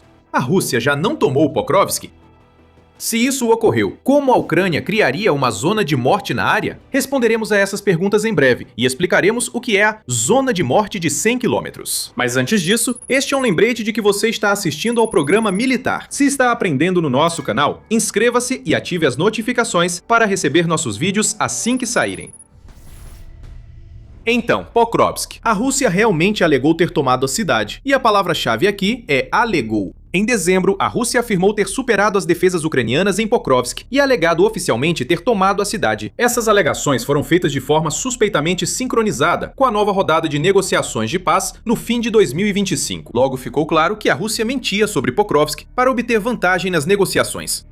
Putin quer reivindicar toda Donetsk e fingir que uma cidade-chave caiu daria força ao discurso de que o colapso das defesas de Donetsk era inevitável. A Rússia não conquistou Pokrovsk em dezembro. Mesmo em 18 de maio, a Ucrânia ainda mantinha posições na parte norte da cidade, apesar do isolamento gradual dessas posições. A situação da Ucrânia em Pokrovsk certamente não é boa, principalmente na cidade que dá nome à região.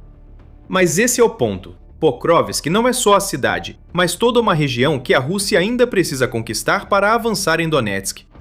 Os combates seguem intensos em Pokrovsk, que sofre alguns dos ataques mais intensos que a Rússia faz em toda a linha de frente. Em 20 de julho, Metz relatou que a Rússia havia provocado 186 confrontos na linha de frente nas últimas 24 horas, com 25 ataques ocorrendo na direção de Pokrovsk. Isso significa que mais de 1/8 de todos os ataques em toda a linha de frente estão concentrados em uma única região. A UNN relatou um número levemente menor, com 22 ataques em direção a Pokrovsk, mas acrescentou que 3 confrontos seguiam em andamento. Também observou que a Rússia atacou vários assentamentos na região de Pokrovsk, incluindo Toretska, Mirno e Novopavlivka. O ponto que estamos destacando aqui é que, embora a cidade de Pokrovsk possa já ter praticamente caído, a região como um todo ainda é uma zona de guerra. A Rússia segue usando os mesmos truques nessa zona de guerra. No relatório de 18 de julho sobre a campanha russa, o Instituto para o Estudo da Guerra, ISW, afirmou que a Rússia segue exagerando avanços e alegando controlar assentamentos que não ocupa. A assim como fez em Pokrovsk em dezembro de 2025. Então, o que realmente está acontecendo em Pokrovsk? Avanço extremamente lento e cansativo da Rússia ao tentar romper a região e seguir para Dobropélia. Essa região funcionaria como porta de entrada para as cidades do cinturão de fortalezas, Sloviansk e Kramatorsk, que estão a cerca de 50 quilômetros ao norte. E é ao impedir que isso aconteça que a zona de morte de 100 quilômetros se torna realmente importante. Pokrovsk já se tornou um atoleiro, onde as tropas russas mal conseguem avançar e só conseguem fazê-lo a um custo muito alto. Com a zona de morte ampliada em Pokrovsk, a Ucrânia pode atrasar mais esses avanços, ganhando mais tempo para reforçar o já sólido cinturão de fortalezas. Com drones de médio alcance enfraquecendo a retaguarda russa, podem surgir oportunidades de contra-ataques em Pokrovsk.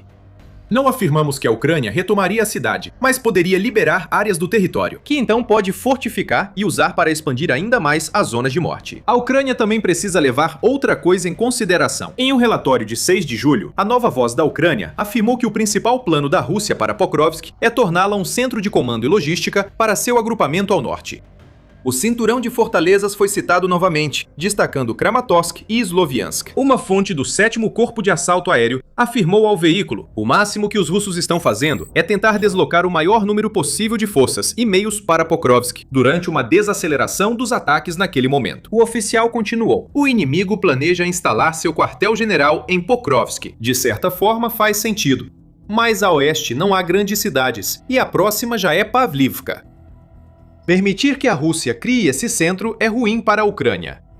Nesse acúmulo de soldados em Pokrovsk, a Ucrânia vê uma oportunidade. Pokrovsk é uma cidade pequena. As tropas reunidas lá não têm muitos lugares para ir, principalmente porque boa parte da cidade está em ruínas. Isso os torna alvos ideais para ataques pelo meio. Com a zona de morte de Pokrovsk ampliada para 100 quilômetros, a Ucrânia aproveita que Pokrovsk é a única cidade no raio de muitos quilômetros que a Rússia pode usar como centro logístico para avançar mais em Donetsk. Os benefícios logísticos que valorizaram Pokrovsk por tanto tempo agora são desvantagens para a Rússia. Talvez a Ucrânia tenha alguma ideia de que pode ser capaz de usar essa estratégia para libertar Pokrovsk em algum momento no futuro, mas no fim das contas, a zona de morte de 100 km não está focada nesse esforço de desrussificação, pelo menos ainda não. Na verdade, é proteger o resto de Donetsk do objetivo da Rússia. Apesar do avanço lento e do número insano de baixas, Putin não vai parar de tentar tomar Donetsk. Ele acredita que a Rússia está vencendo na região, como mostram suas declarações de 4 de junho, de que o território controlado pela Ucrânia em Donetsk caiu de 25% para 15%. Isso é exagero, baseado em falsas alegações de captura de assentamentos e na tendência russa de agir como se ocupasse um território assim que uma unidade de infiltração entra. Enquanto Putin achar que a Rússia vence em Donetsk, não haverá negociações de paz. A Bloomberg relatou isso em 22 de julho, afirmando que 2 pessoas próximas ao Kremlin disseram ao veículo que Putin não tem intenção de retomar as negociações de paz até que Donetsk esteja sob controle russo. Com isso, a tarefa da Ucrânia é simples: impedir que a Rússia tome Donetsk.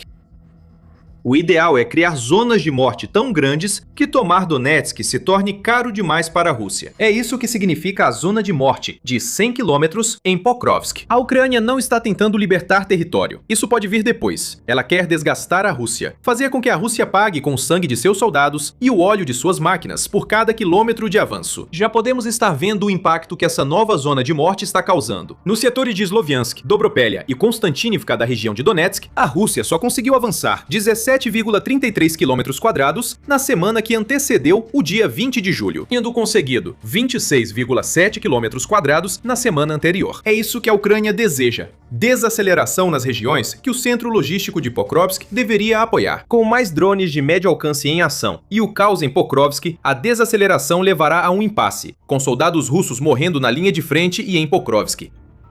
Pokrovsk será agora terreno de caça dos drones ucranianos. Drones FPV e de médio alcance operam juntos numa estratégia que transforma o que deveria ser o palco da maior falsa vitória russa em 2025 numa zona perigosa para soldados de Putin. No início de maio de 2022, em um trecho destruído de estrada perto da vila de Sturi-Sturi-Soltiv, na região de Kharkiv, na Ucrânia, uma coluna de blindados russos avançou com um dos tanques mais avançados do planeta liderando o caminho, o T-90M. Esse era o tanque vitrine de Moscou, moderno, com nova torre, sistema digital de tiro e blindagem reativa aparafusada ao casco. A mídia estatal russa o tratava como intocável e uma resposta direta aos blindados ocidentais. Mas os combatentes da defesa territorial ucraniana, em sua maioria nem soldados de carreira, pareciam não ter recebido o aviso. Num instante, ocorreu o ataque. O T-90M virou uma carcaça em chamas por causa de uma arma que é basicamente um tubo de metal de pouco menos de 1 metro, que lança projétil não guiado, a cerca de $3.000 cada, e baseada em um projeto que entrou em serviço pela primeira vez em 1948. Esta é a fuzil sem recuo Carl Gustaf, de fabricação sueca, conhecida nos Estados Unidos como M3, Sistema de Armas Multiuso Anti-Blindagem e Antipessoal, ou MORS. Veja como uma arma sem recuo de 80 anos ainda destrói os melhores blindados russos e está mudando a doutrina da guerra moderna.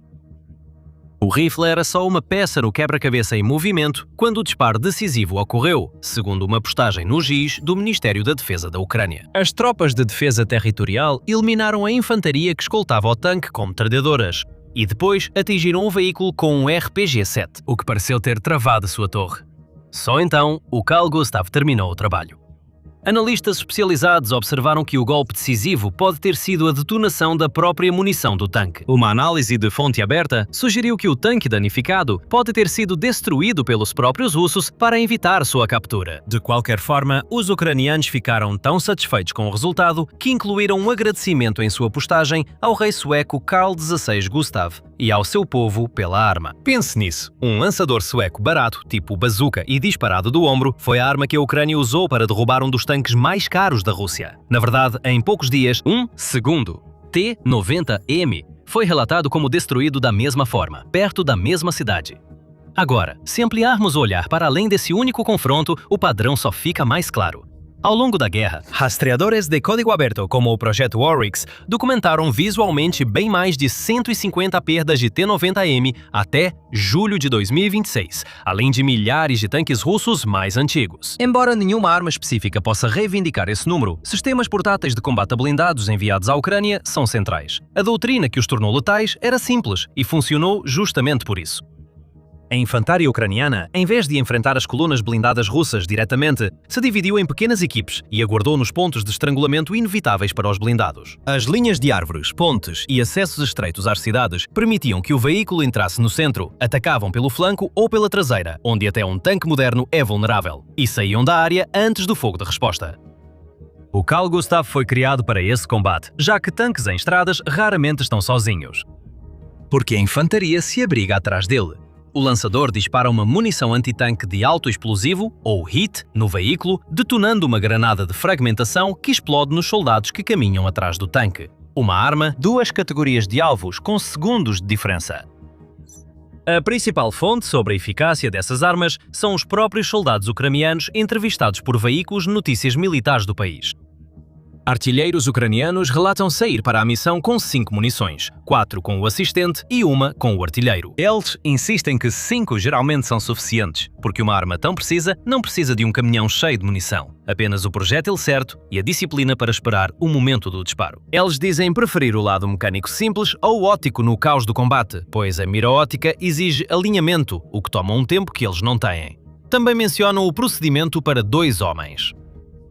Um soldado apoia o tubo no ombro enquanto o outro o carrega por trás e ninguém deve ficar a menos de 2 metros da traseira ao disparar, pois o jato de uma arma sem recuo pode matar.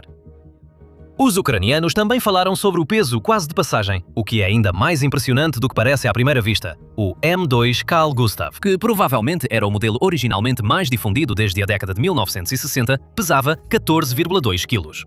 Seu sucessor, o M3, que parece ter sido o que foi enviado inicialmente para a Ucrânia pelo Canadá, reduziu esse peso para 10 kg. E o modelo mais novo, o M4, pesa apenas 6,6 kg, um terço a menos que o modelo anterior. Para entender por que essa arma funciona, precisamos começar com uma palavra-chave em seu nome, que muitas vezes é omitida: sem recuo. Quando um canhão convencional dispara um projétil pesado, o recuo pode quebrar o ombro de alguém. O Carl Gustaf resolve isso com física, não eletrónica. No momento do disparo, uma quantidade calculada de gás propelente é liberada pela traseira do tubo por um bico cônico. Essa explosão para trás gera um empuxo contrário que quase cancela o ímpeto do projétil para a frente, o que permite que um único soldado apoie no ombro o que é, efetivamente, um canhão portátil e sinta pouco mais do que um empurrão firme para frente ao disparar. Mas essa solução elegante traz um custo tático que pode se tornar mais relevante a cada ano. A explosão para trás gera uma forte assinatura de poeira, chamas e sobrepressão, e cria uma zona de perigo letal diretamente atrás do atirador. Em um campo de batalha cada vez mais vigiado por drones e câmaras térmicas, esse jato traseiro denuncia exatamente onde o atirador está.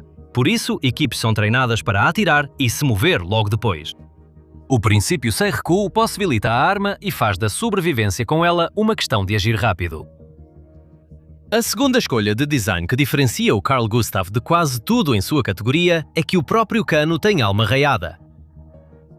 Isso quer dizer que o cano tem ranhuras em espiral que fazem o projétil girar ao sair, estabilizando-o em voo como o giro de uma bola de futebol americano ou de uma bala de rifle. Isso vai contra a tendência de praticamente todas as armas de ombro comparáveis do último século, incluindo a bazuca americana, o Panzerschreck alemão e o onipresente RPG soviético, que fez aquele primeiro acerto do RPG no tanque em 2022. Esses lançadores de foguetes são de alma lisa e dependem das próprias munições terem aletas para se estabilizarem e atingirem o alvo. Mesmo as variações mais modernas de armas antitanque geralmente adotam o design de alma lisa. Os Estados Unidos usaram o lançador de foguetes descartável M72 LAW por décadas antes de introduzir o AT-4, outro lançador descartável sem recuo de design sueco que passou a assumir funções mais pesadas no combate a blindados enquanto o LAW seguia em serviço. Mas o projétil giratório, aliado ao sistema sem recuo que permite mais propelente ao projétil, o Carl Gustaf alcança maior velocidade e precisão a longa distância. Algumas comparações mostram que os projéteis do Carl Gustaf saem do tubo várias vezes mais rápidos que os de um lançador de foguetes. Na prática, a precisão e o alcance do Carl Gustaf ficam entre 600 e 700 metros, com um atirador experiente conseguindo ir bem além disso contra um alvo grande e estacionário. Mas as diferenças só começam a aumentar a partir daí, e você vai perceber que frequentemente nos referimos aos lançadores modernos como sendo descartáveis. Isso não é por acaso, já que os designs anti-blindagem mais comuns exigem um lançador descartável como compensação por reduzir o equipamento para que possa ser operado apenas pela infantaria. Isso se aplica não apenas ao menor,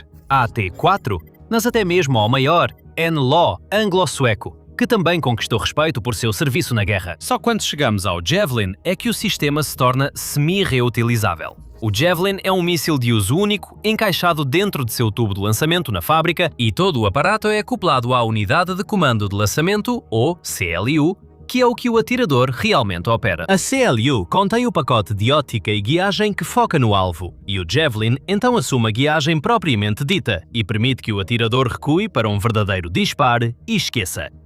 O Carl Gustaf atinge flexibilidade no campo de batalha de forma diferente.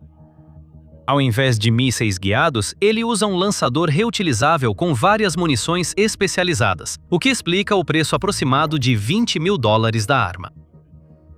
Dependendo do contrato, e por que isso é tão importante? Esse é o custo do lançador, mas o preço das munições varia de $500 a quase $3 mil. Isso depende das especificações das munições. Por outro lado, a unidade de comando de lançamento do Javelin custa mais de $100 mil.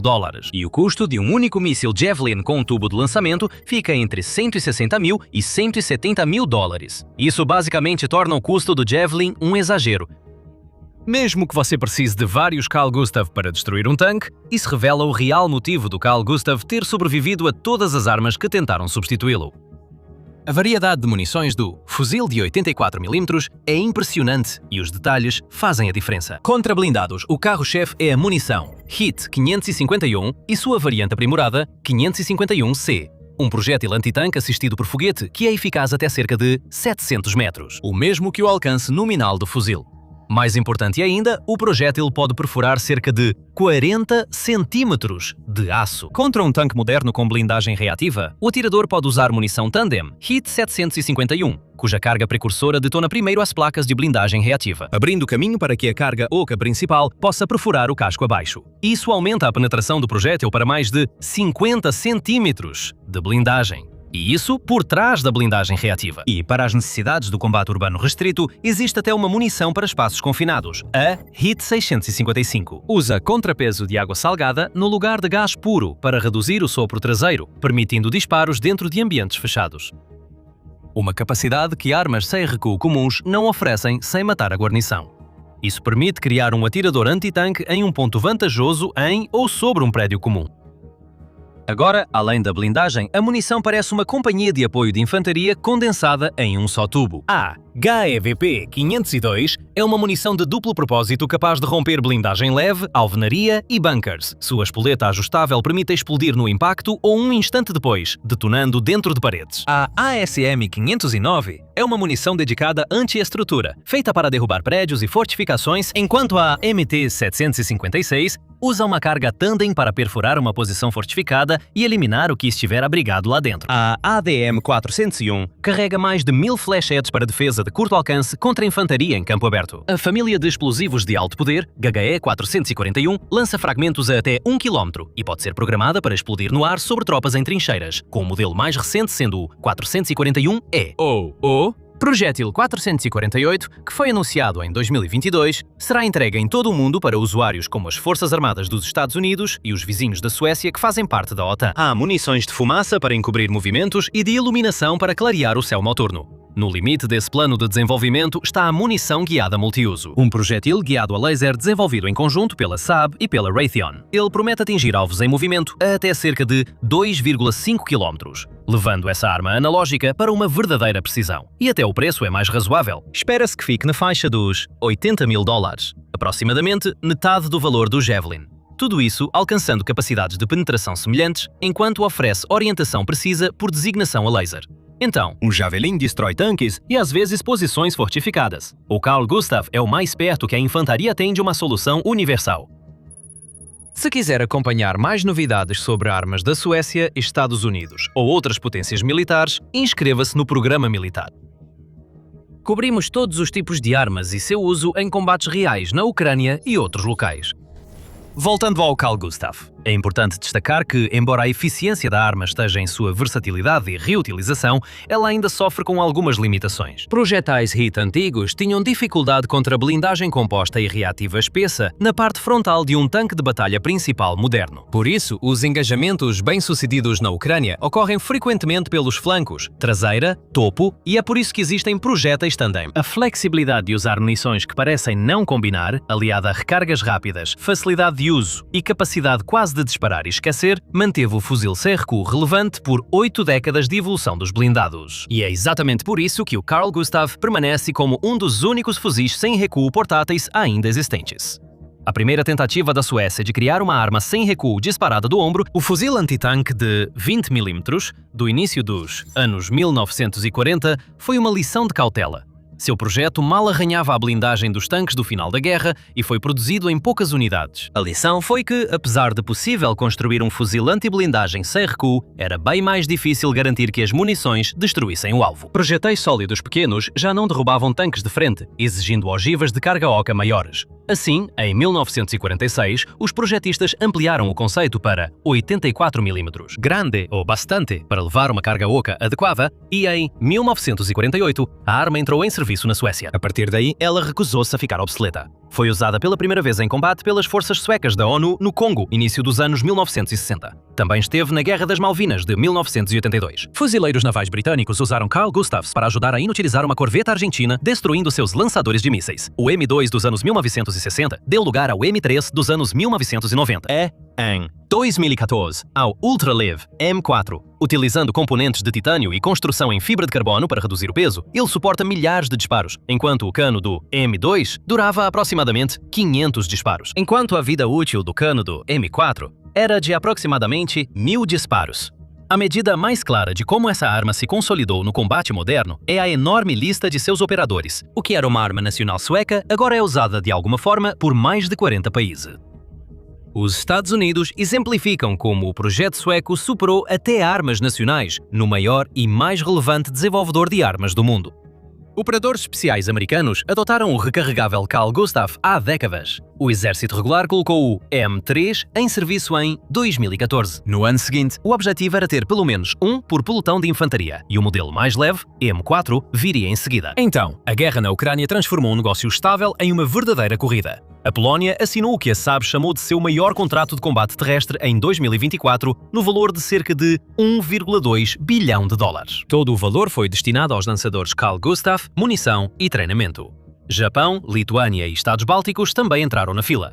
No mesmo ano, a Saab iniciou a construção de uma fábrica dedicada na Índia, sua primeira unidade de produção própria fora da Suécia, e iniciou a expansão da produção de munição. A Suécia investiu centenas de milhões de dólares para repor cerca de 500 mil projéteis enviados à Ucrânia e aos aliados, compensando suas doações. Uma arma de 80 anos não é consumida nessa escala, a menos que seja realmente útil. O que nos leva aos desenvolvimentos mais recentes da lista, o projétil mencionado chamado HE-448, emparelhado com um dispositivo de controle de tiro designado FCD-558. Sozinho, o HE-448 é um projétil altamente explosivo e seu nome alternativo, como HE-441E nos Estados Unidos, sugere que é uma melhoria direta em relação ao antigo projétil antipessoal HE-41. Possui cerca de 4.000 esferas de tungstênio para fragmentação mais densa e letal, sendo mais eficaz contra inimigos com colete à prova de balas. Seu diferencial é a comunicação com o lançador. Ao ser carregado, o projétil e seu tubo informam a temperatura do propelente. O atirador então insere a distância até o alvo e seleciona impacto direto ou explosão aérea. E um pequeno computador balístico calcula o disparo ideal. Comunicando-se com a espoleta via protocolo de dados Firebolt da Saab, o projétil alcança alvos a mais de 1,5 km e detona com precisão acima de trincheiras ou muros, ou um ninho de metralhadora, lançando fragmentos sobre inimigos protegidos. Assim, a principal crítica ao Carl Gustaf era ser um simples tubo sem guiagem, indo direto ao que estivesse à frente. Mas isso, ao que tudo indica, foi resolvido com engenharia. Essa capacidade contra trincheiras também leva a algumas teorias interessantes sobre como a arma está sendo usada na Ucrânia em 2026. Os dois maiores problemas que a infantaria ucraniana enfrenta são tropas inimigas entrincheiradas e veículos blindados avançando em campo aberto.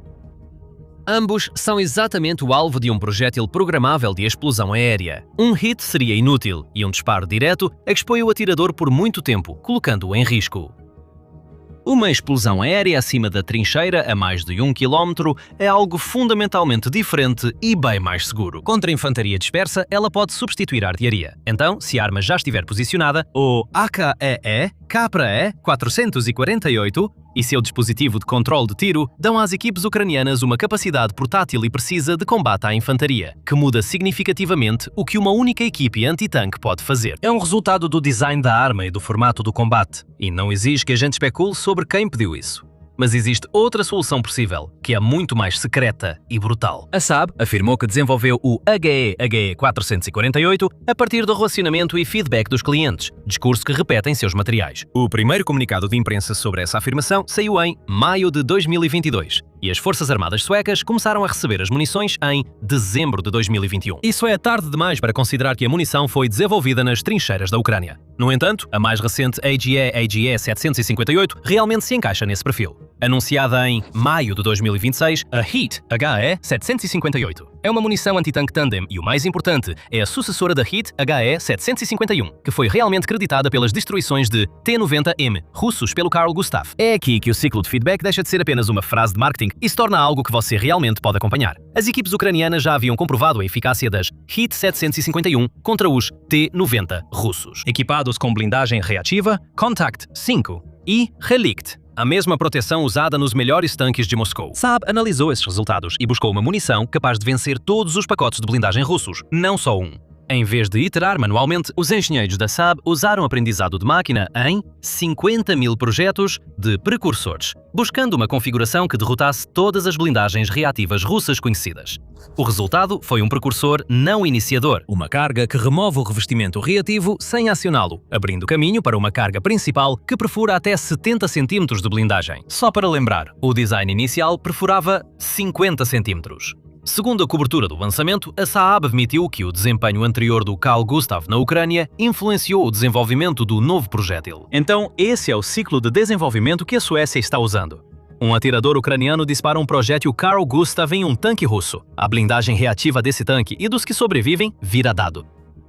Esses dados geram simulações na Suécia. De forma mais ampla, Carl Gustav é apenas parte de uma grande mudança. A Suécia virou um fornecedor de armas indispensável ao Ocidente. Hoje, ela exporta o caça Gripen, o NLAW, e as armas anti-blindagem ET-4, o Carl Gustav, e, a partir de 2026, até mesmo os sistemas que monitoram o céu. O último desenvolvimento foi em julho de 2026, quando a OTAN anunciou, em cúpula em Ankara, que iniciaria negociações para substituir seus aviões radar AWACS da Guerra Fria. Os olhos envelhecidos da aliança no céu. O GlobalEye da Saab, a aeronave de vigilância baseada em jato executivo, foi escolhido em vez do E-7 Wedgetail da Boeing, em um acordo de até 4,5 bilhões de dólares por até 10 aeronaves, apoiado por 11 Estados-membros.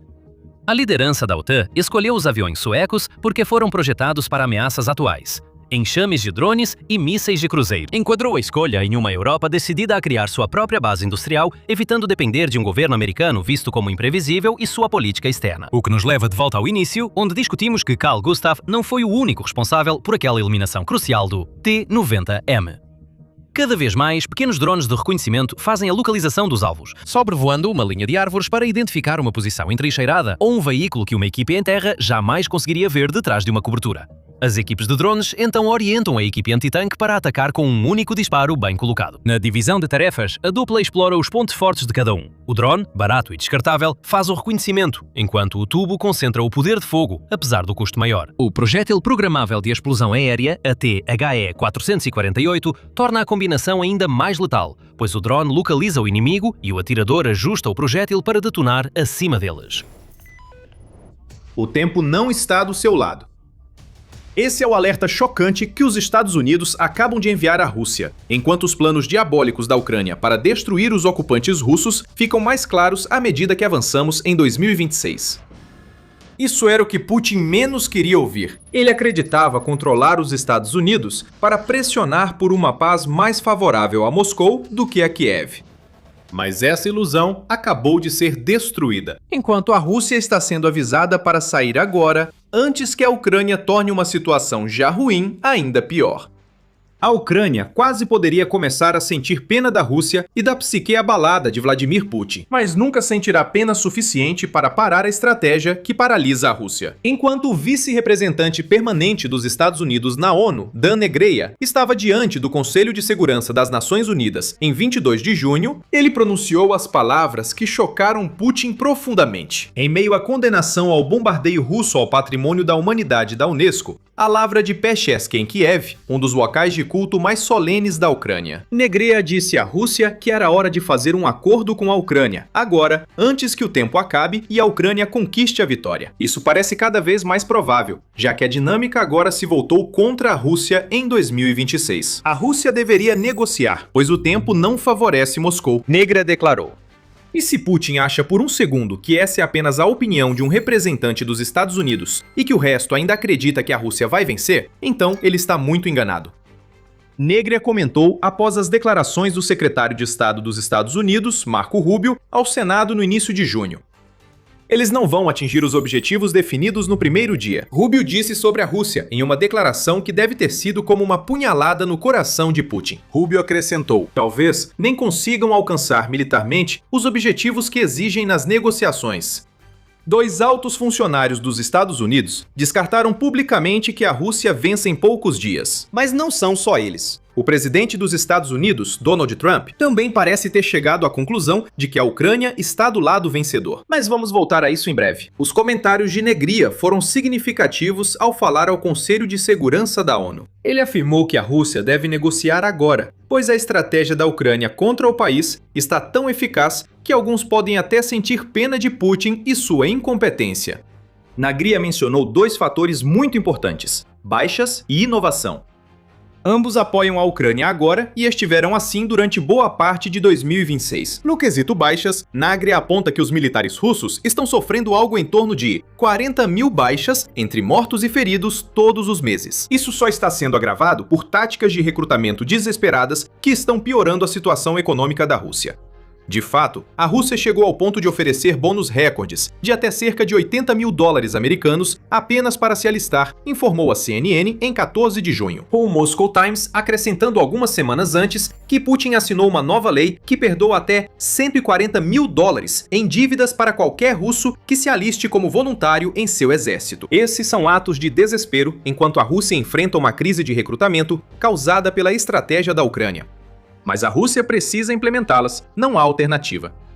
De acordo com o Ministério das Finanças da Ucrânia, a Rússia já perdeu pouco mais de 1.395.000 soldados até o dia 24 de junho. Em maio, a BBC revelou que quase 500 mil soldados russos foram mortos nos combates, segundo o GCHQ, principal agência de espionagem do Reino Unido. E de acordo com a United 24 Media, as perdas diárias de tropas da Rússia ultrapassaram 1.000, por quase um mês inteiro pela primeira vez desde março de 2025. O período entre 1º de junho e 22 de junho registrou perdas russas variando de 1.130 a 1.550 todos os dias, com apenas 3 desses. 22 dias registrando perdas na faixa de 1.100, em vez de serem muito maiores. Isso é insustentável para a Rússia, e esse é exatamente o objetivo da estratégia engenhosa da Ucrânia. Apesar dos contra-ataques em todos os territórios ocupados, a Ucrânia reconhece estar presa em uma guerra de desgaste com a Rússia.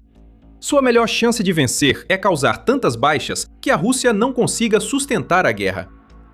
O ministro da Defesa da Ucrânia, Mikhailo Fedorov, já deixou isso claro, e ele até tem um número mágico que a Rússia nunca quer alcançar: 50 mil baixas por mês. Isso, afirma Fedorov, será suficiente para tornar a invasão da Rússia insustentável, forçando assim Putin a sentar-se à mesa de negociações. Se a mesa ainda estiver disponível para ele, os Estados Unidos afirmam que o tempo está acabando. Ter esse objetivo e alcançá-lo são coisas bem diferentes.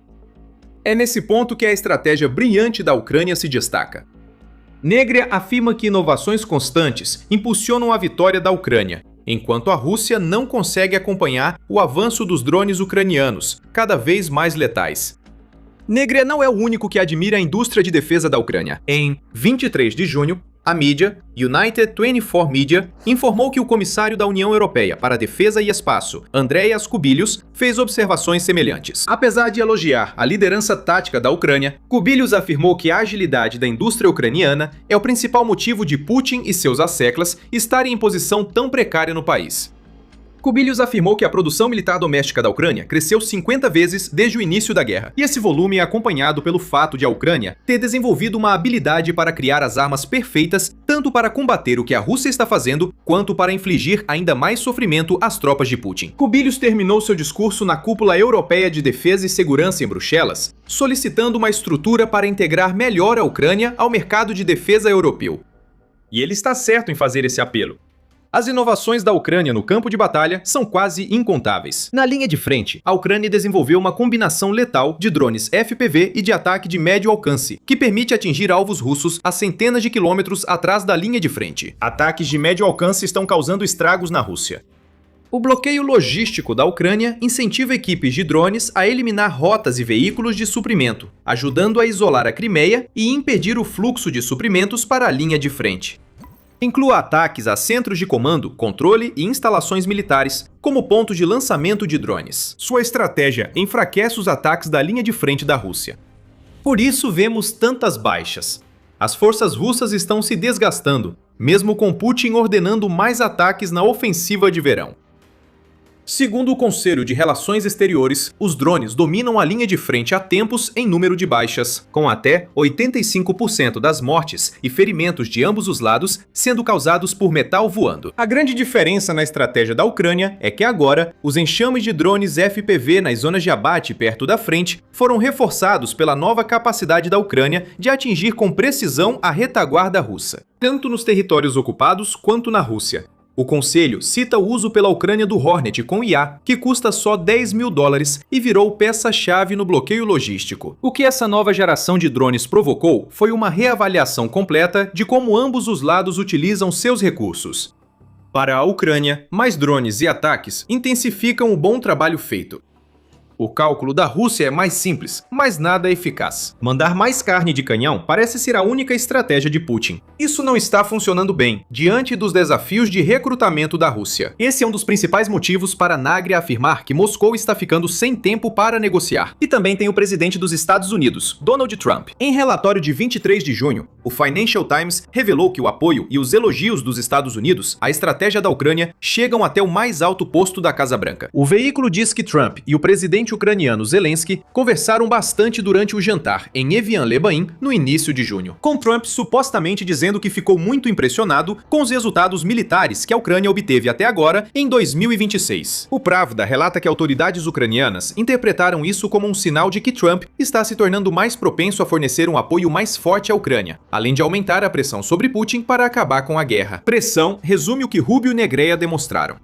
Ambos avisam a Rússia que o tempo está acabando e que Putin deve sair da Ucrânia agora, antes que todo o seu reinado seja destruído. O encontro entre Trump e Zelensky também trouxe outra coisa que tornará ainda mais difícil para Putin atingir seus objetivos. Mas antes de entrarmos nesse assunto, este é um lembrete rápido de que você está assistindo ao programa militar. Se você ainda não se inscreveu, agora é o momento perfeito para clicar nesse botão e garantir que mais dos nossos vídeos cheguem ao seu feed. Putin está absolutamente furioso com todos esses acontecimentos. Enquanto os Estados Unidos fazem apelos diretos para que Putin volte à mesa de negociações e aceite o fato de que a Rússia está em uma posição enfraquecida, Putin se decepcionou totalmente com Trump. Putin não diria isso diretamente, pois é covarde. Por isso, usou o ministro das Relações Exteriores, Sergei Lavrov, como porta-voz para anunciar. Em 23 de junho, Lavrov lamentou que os Estados Unidos parecem se afastar do papel de mediador objetivo e que os Estados Unidos parecem ter esquecido das declarações que Trump fez em 2025, que indicavam que os Estados Unidos estavam se inclinando para o lado da Rússia. Parece um chilique russo, e Putin segue criticando os Estados Unidos por meio de aliados. Notícias dos Estados Unidos dizem que nos 3 dias que antecederam 23 de junho, 3 autoridades russas reclamaram que os Estados Unidos não cumprem o prometido. Lavrov foi um deles. Antes dele, o assessor do Kremlin era Yuri Usakov. Afirmou que só a Rússia manteve o compromisso com o acordo feito com os Estados Unidos, enquanto o outro lado não conseguiu cumprir totalmente sua parte. Depois que Lavrov reclamou, seu vice, Sergei Ryabkov, também disse que os Estados Unidos se afastaram dos entendimentos fundamentais alcançados na Cúpula do Alasca de 2025, acrescentando: observamos Washington adotando políticas anti-russas semelhantes às do Reino Unido e França, principais aliados europeus dos Estados Unidos. Lavrov deu continuidade aos seus comentários, observando que qualquer esperança de que os Estados Unidos pudessem ser um mediador honesto desmoronou, o que significa que a Rússia será forçada a continuar a invasão. É impressionante a hipocrisia nesses comentários. Tudo que a Rússia está fazendo aqui é um grande chilique do Kremlin pelo fato de que Putin sente que não pode mais manipular os Estados Unidos para ficarem do seu lado. Todas as mentiras sobre o progresso da Rússia e a suposta vitória inevitável na Ucrânia foram desmascaradas pela estratégia engenhosa que levou a Ucrânia a tomar a iniciativa na guerra. Os Estados Unidos reconheceram o impacto da estratégia e Putin está ficando desesperado. Então ele passou a projetar isso nos outros. O Financial Times informou que Putin discursou para formandos militares em 23 de junho. Putin disse em seu discurso que os ataques ucranianos de médio e longo alcance demonstravam desespero, pois a Ucrânia não conseguia conter os avanços russos na linha de frente. Esses drones, ataques contra civis, militares e infraestrutura, para que servem? Para desestabilizar a sociedade e criar algum tipo de incerteza sobre as ações das forças armadas russas. Putin fez um discurso insensível, ignorando as táticas russas na guerra, direcionado a soldados que logo enviará à linha de frente para morrer. Claro, isso é besteira. Na verdade, a Rússia perdeu muito território em 2026, especialmente em abril e maio, quando a Ucrânia obteve vitórias territoriais, segundo o Instituto para o Estudo da Guerra. O problema de Putin agora é que a realidade alternativa que ele está tentando criar do nada já não convence mais. Os Estados Unidos percebem a farsa. A Europa também, e de forma ainda mais prejudicial para Putin, muitos dentro da própria Rússia também. Em 22 de maio, a nova voz da Ucrânia disse que autoridades russas já se preparam para um mundo pós-Putin, pois acreditam que o sistema de governo que ele criou, incluindo a invasão da Ucrânia, não pode mais sobreviver. Crianças estão sendo levadas ao exterior porque autoridades temem processos criminais se ficarem aqui. Um funcionário não identificado resumiu o clima nos escalões médios e superiores da Rússia, afirmando: são tempos difíceis. Isso agora é óbvio, e não adianta mentir. Ainda assim, Putin e seus comparsas mentem. Agora fazem isso por desespero e raiva. não por acreditarem que mentiras trarão os Estados Unidos de volta para o lado deles. E Putin deveria estar com raiva. Além de todas as alegações dos Estados Unidos de que Putin deveria desistir agora, assim como o forte endosso de Trump à estratégia militar da Ucrânia, há uma coisa acima de tudo que deixa Putin furioso: as manobras com o Patriot. Se você pensou que o principal da reunião de Trump com Zelensky foi ele elogiar a estratégia ucraniana, está enganado. Zelensky afirmou que após se reunir com Trump, tanto o presidente dos Estados Unidos quanto Rubio apoiaram conceder licenças para empresas europeias de defesa fabricarem interceptores de mísseis Patriot. Isso é enorme. Zelensky afirmou que é a primeira vez que os Estados Unidos respondem positivamente à ideia e destacou que parceiros europeus da Ucrânia têm capacidade técnica para isso. Agora só falta a aprovação pessoal do presidente Trump.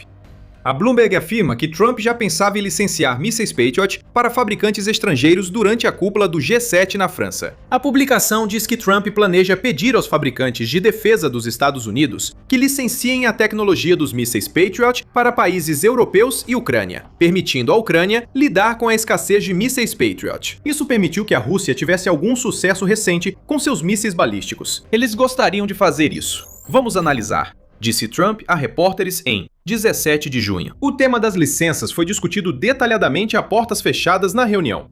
Se o fato de os Estados Unidos dizerem a Putin que era hora de sair da Ucrânia pareceu um golpe duro, essa revelação é um golpe fatal direto na têmpora do líder russo. A campanha aérea da Rússia é tudo o que lhe resta agora.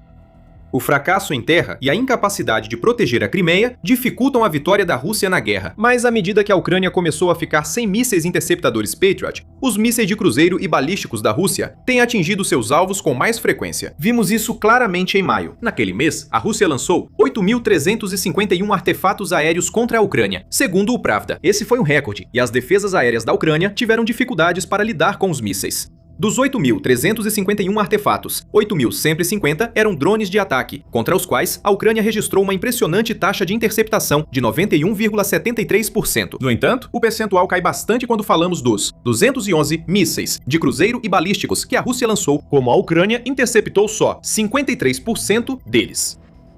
Um fornecimento contínuo de mísseis Patriot aumentará muito a interceptação de mísseis na Ucrânia. Por isso, Trump estar aberto a acordos de licenciamento é crucial para a Ucrânia e devastador para Putin. Os Estados Unidos deviam apoiá-lo. Até pouco tempo, toda a pressão recaía sobre a Ucrânia para negociar. Agora, os Estados Unidos avisam Putin que seu tempo está acabando e se preparam para permitir a produção externa de uma arma que pode arruinar a estratégia russa de aterrorizar a Ucrânia e minar seu moral. Se os mísseis russos são interceptados, o que sobra para a Rússia? Não avança em terra e seus soldados são dizimados pela estratégia de drones da Ucrânia. Tudo isso tem um desfecho interessante. Enquanto Putin está sendo abafado por vozes de ambos os lados do Atlântico, dizendo a ele que é hora de desistir de seu objetivo de invadir a Ucrânia. Depois de quase 4 anos e meio de fracasso, o enviado da Ucrânia às Nações Unidas, Andriy Melnik, ecoou os apelos e revelou a Putin qual será realmente o seu legado quando tudo isso terminar. Putin será lembrado como uma das figuras mais sombrias da história moderna, especialmente após o ataque à lavra de Poshayev em Kiev, e seu legado será apenas o de um criminoso de guerra que fracassou em tudo o que tentou realizar. Então, dirigindo-me ao representante russo, posso lhe dar um conselho. Vocês nunca conseguirão manter as terras ocupadas. Nunca. Portanto, saiam da Ucrânia o mais rápido possível, antes que seja tarde demais. Melnik rugiu durante seu discurso. Se o aviso for ignorado, a Rússia deve começar a prestar atenção ao que ocorre. O bumerangue da guerra iniciada por Putin voltou à Rússia e pela primeira vez os russos sentem o impacto sombrio desse conflito, disse Melnik antes de concluir com palavras que ecoaram na ONU. E isso é só o começo. É difícil contestar esse ponto. Com os Estados Unidos, a Europa e até mesmo autoridades dentro da própria Rússia percebendo o que está por vir, Putin está ficando sem opções. A única opção sensata é seguir o que todos dizem e sair da Ucrânia. Putin vai fazer isso? Provavelmente não. Se ele continuar ignorando a realidade como fez durante a guerra, só levará seu país a sucumbir à estratégia ucraniana, já elogiada pelo Ocidente e que mudou o rumo do conflito. Em breve, a Rússia perderá uma guerra que deveria ter terminado em poucos dias. Putin já percebe o impacto da estratégia ucraniana na Crimeia, joia da coroa da ocupação russa. Pelo menos, ele deveria estar vendo isso. A cabeça de Putin pode estar tão profundamente enterrada na areia, ou talvez em outro lugar, que ele não sabe o que realmente está acontecendo. Mas isso não muda a realidade. A Crimeia está sendo perdida e 1,5 milhão de russos agora se arrependem de estar na península. Descubra o motivo assistindo ao nosso vídeo. E se você gostou deste vídeo, lembre-se de se inscrever no Military Show. Publicamos vídeos diários analisando os acontecimentos da guerra na Ucrânia e mais. Obrigado por assistir.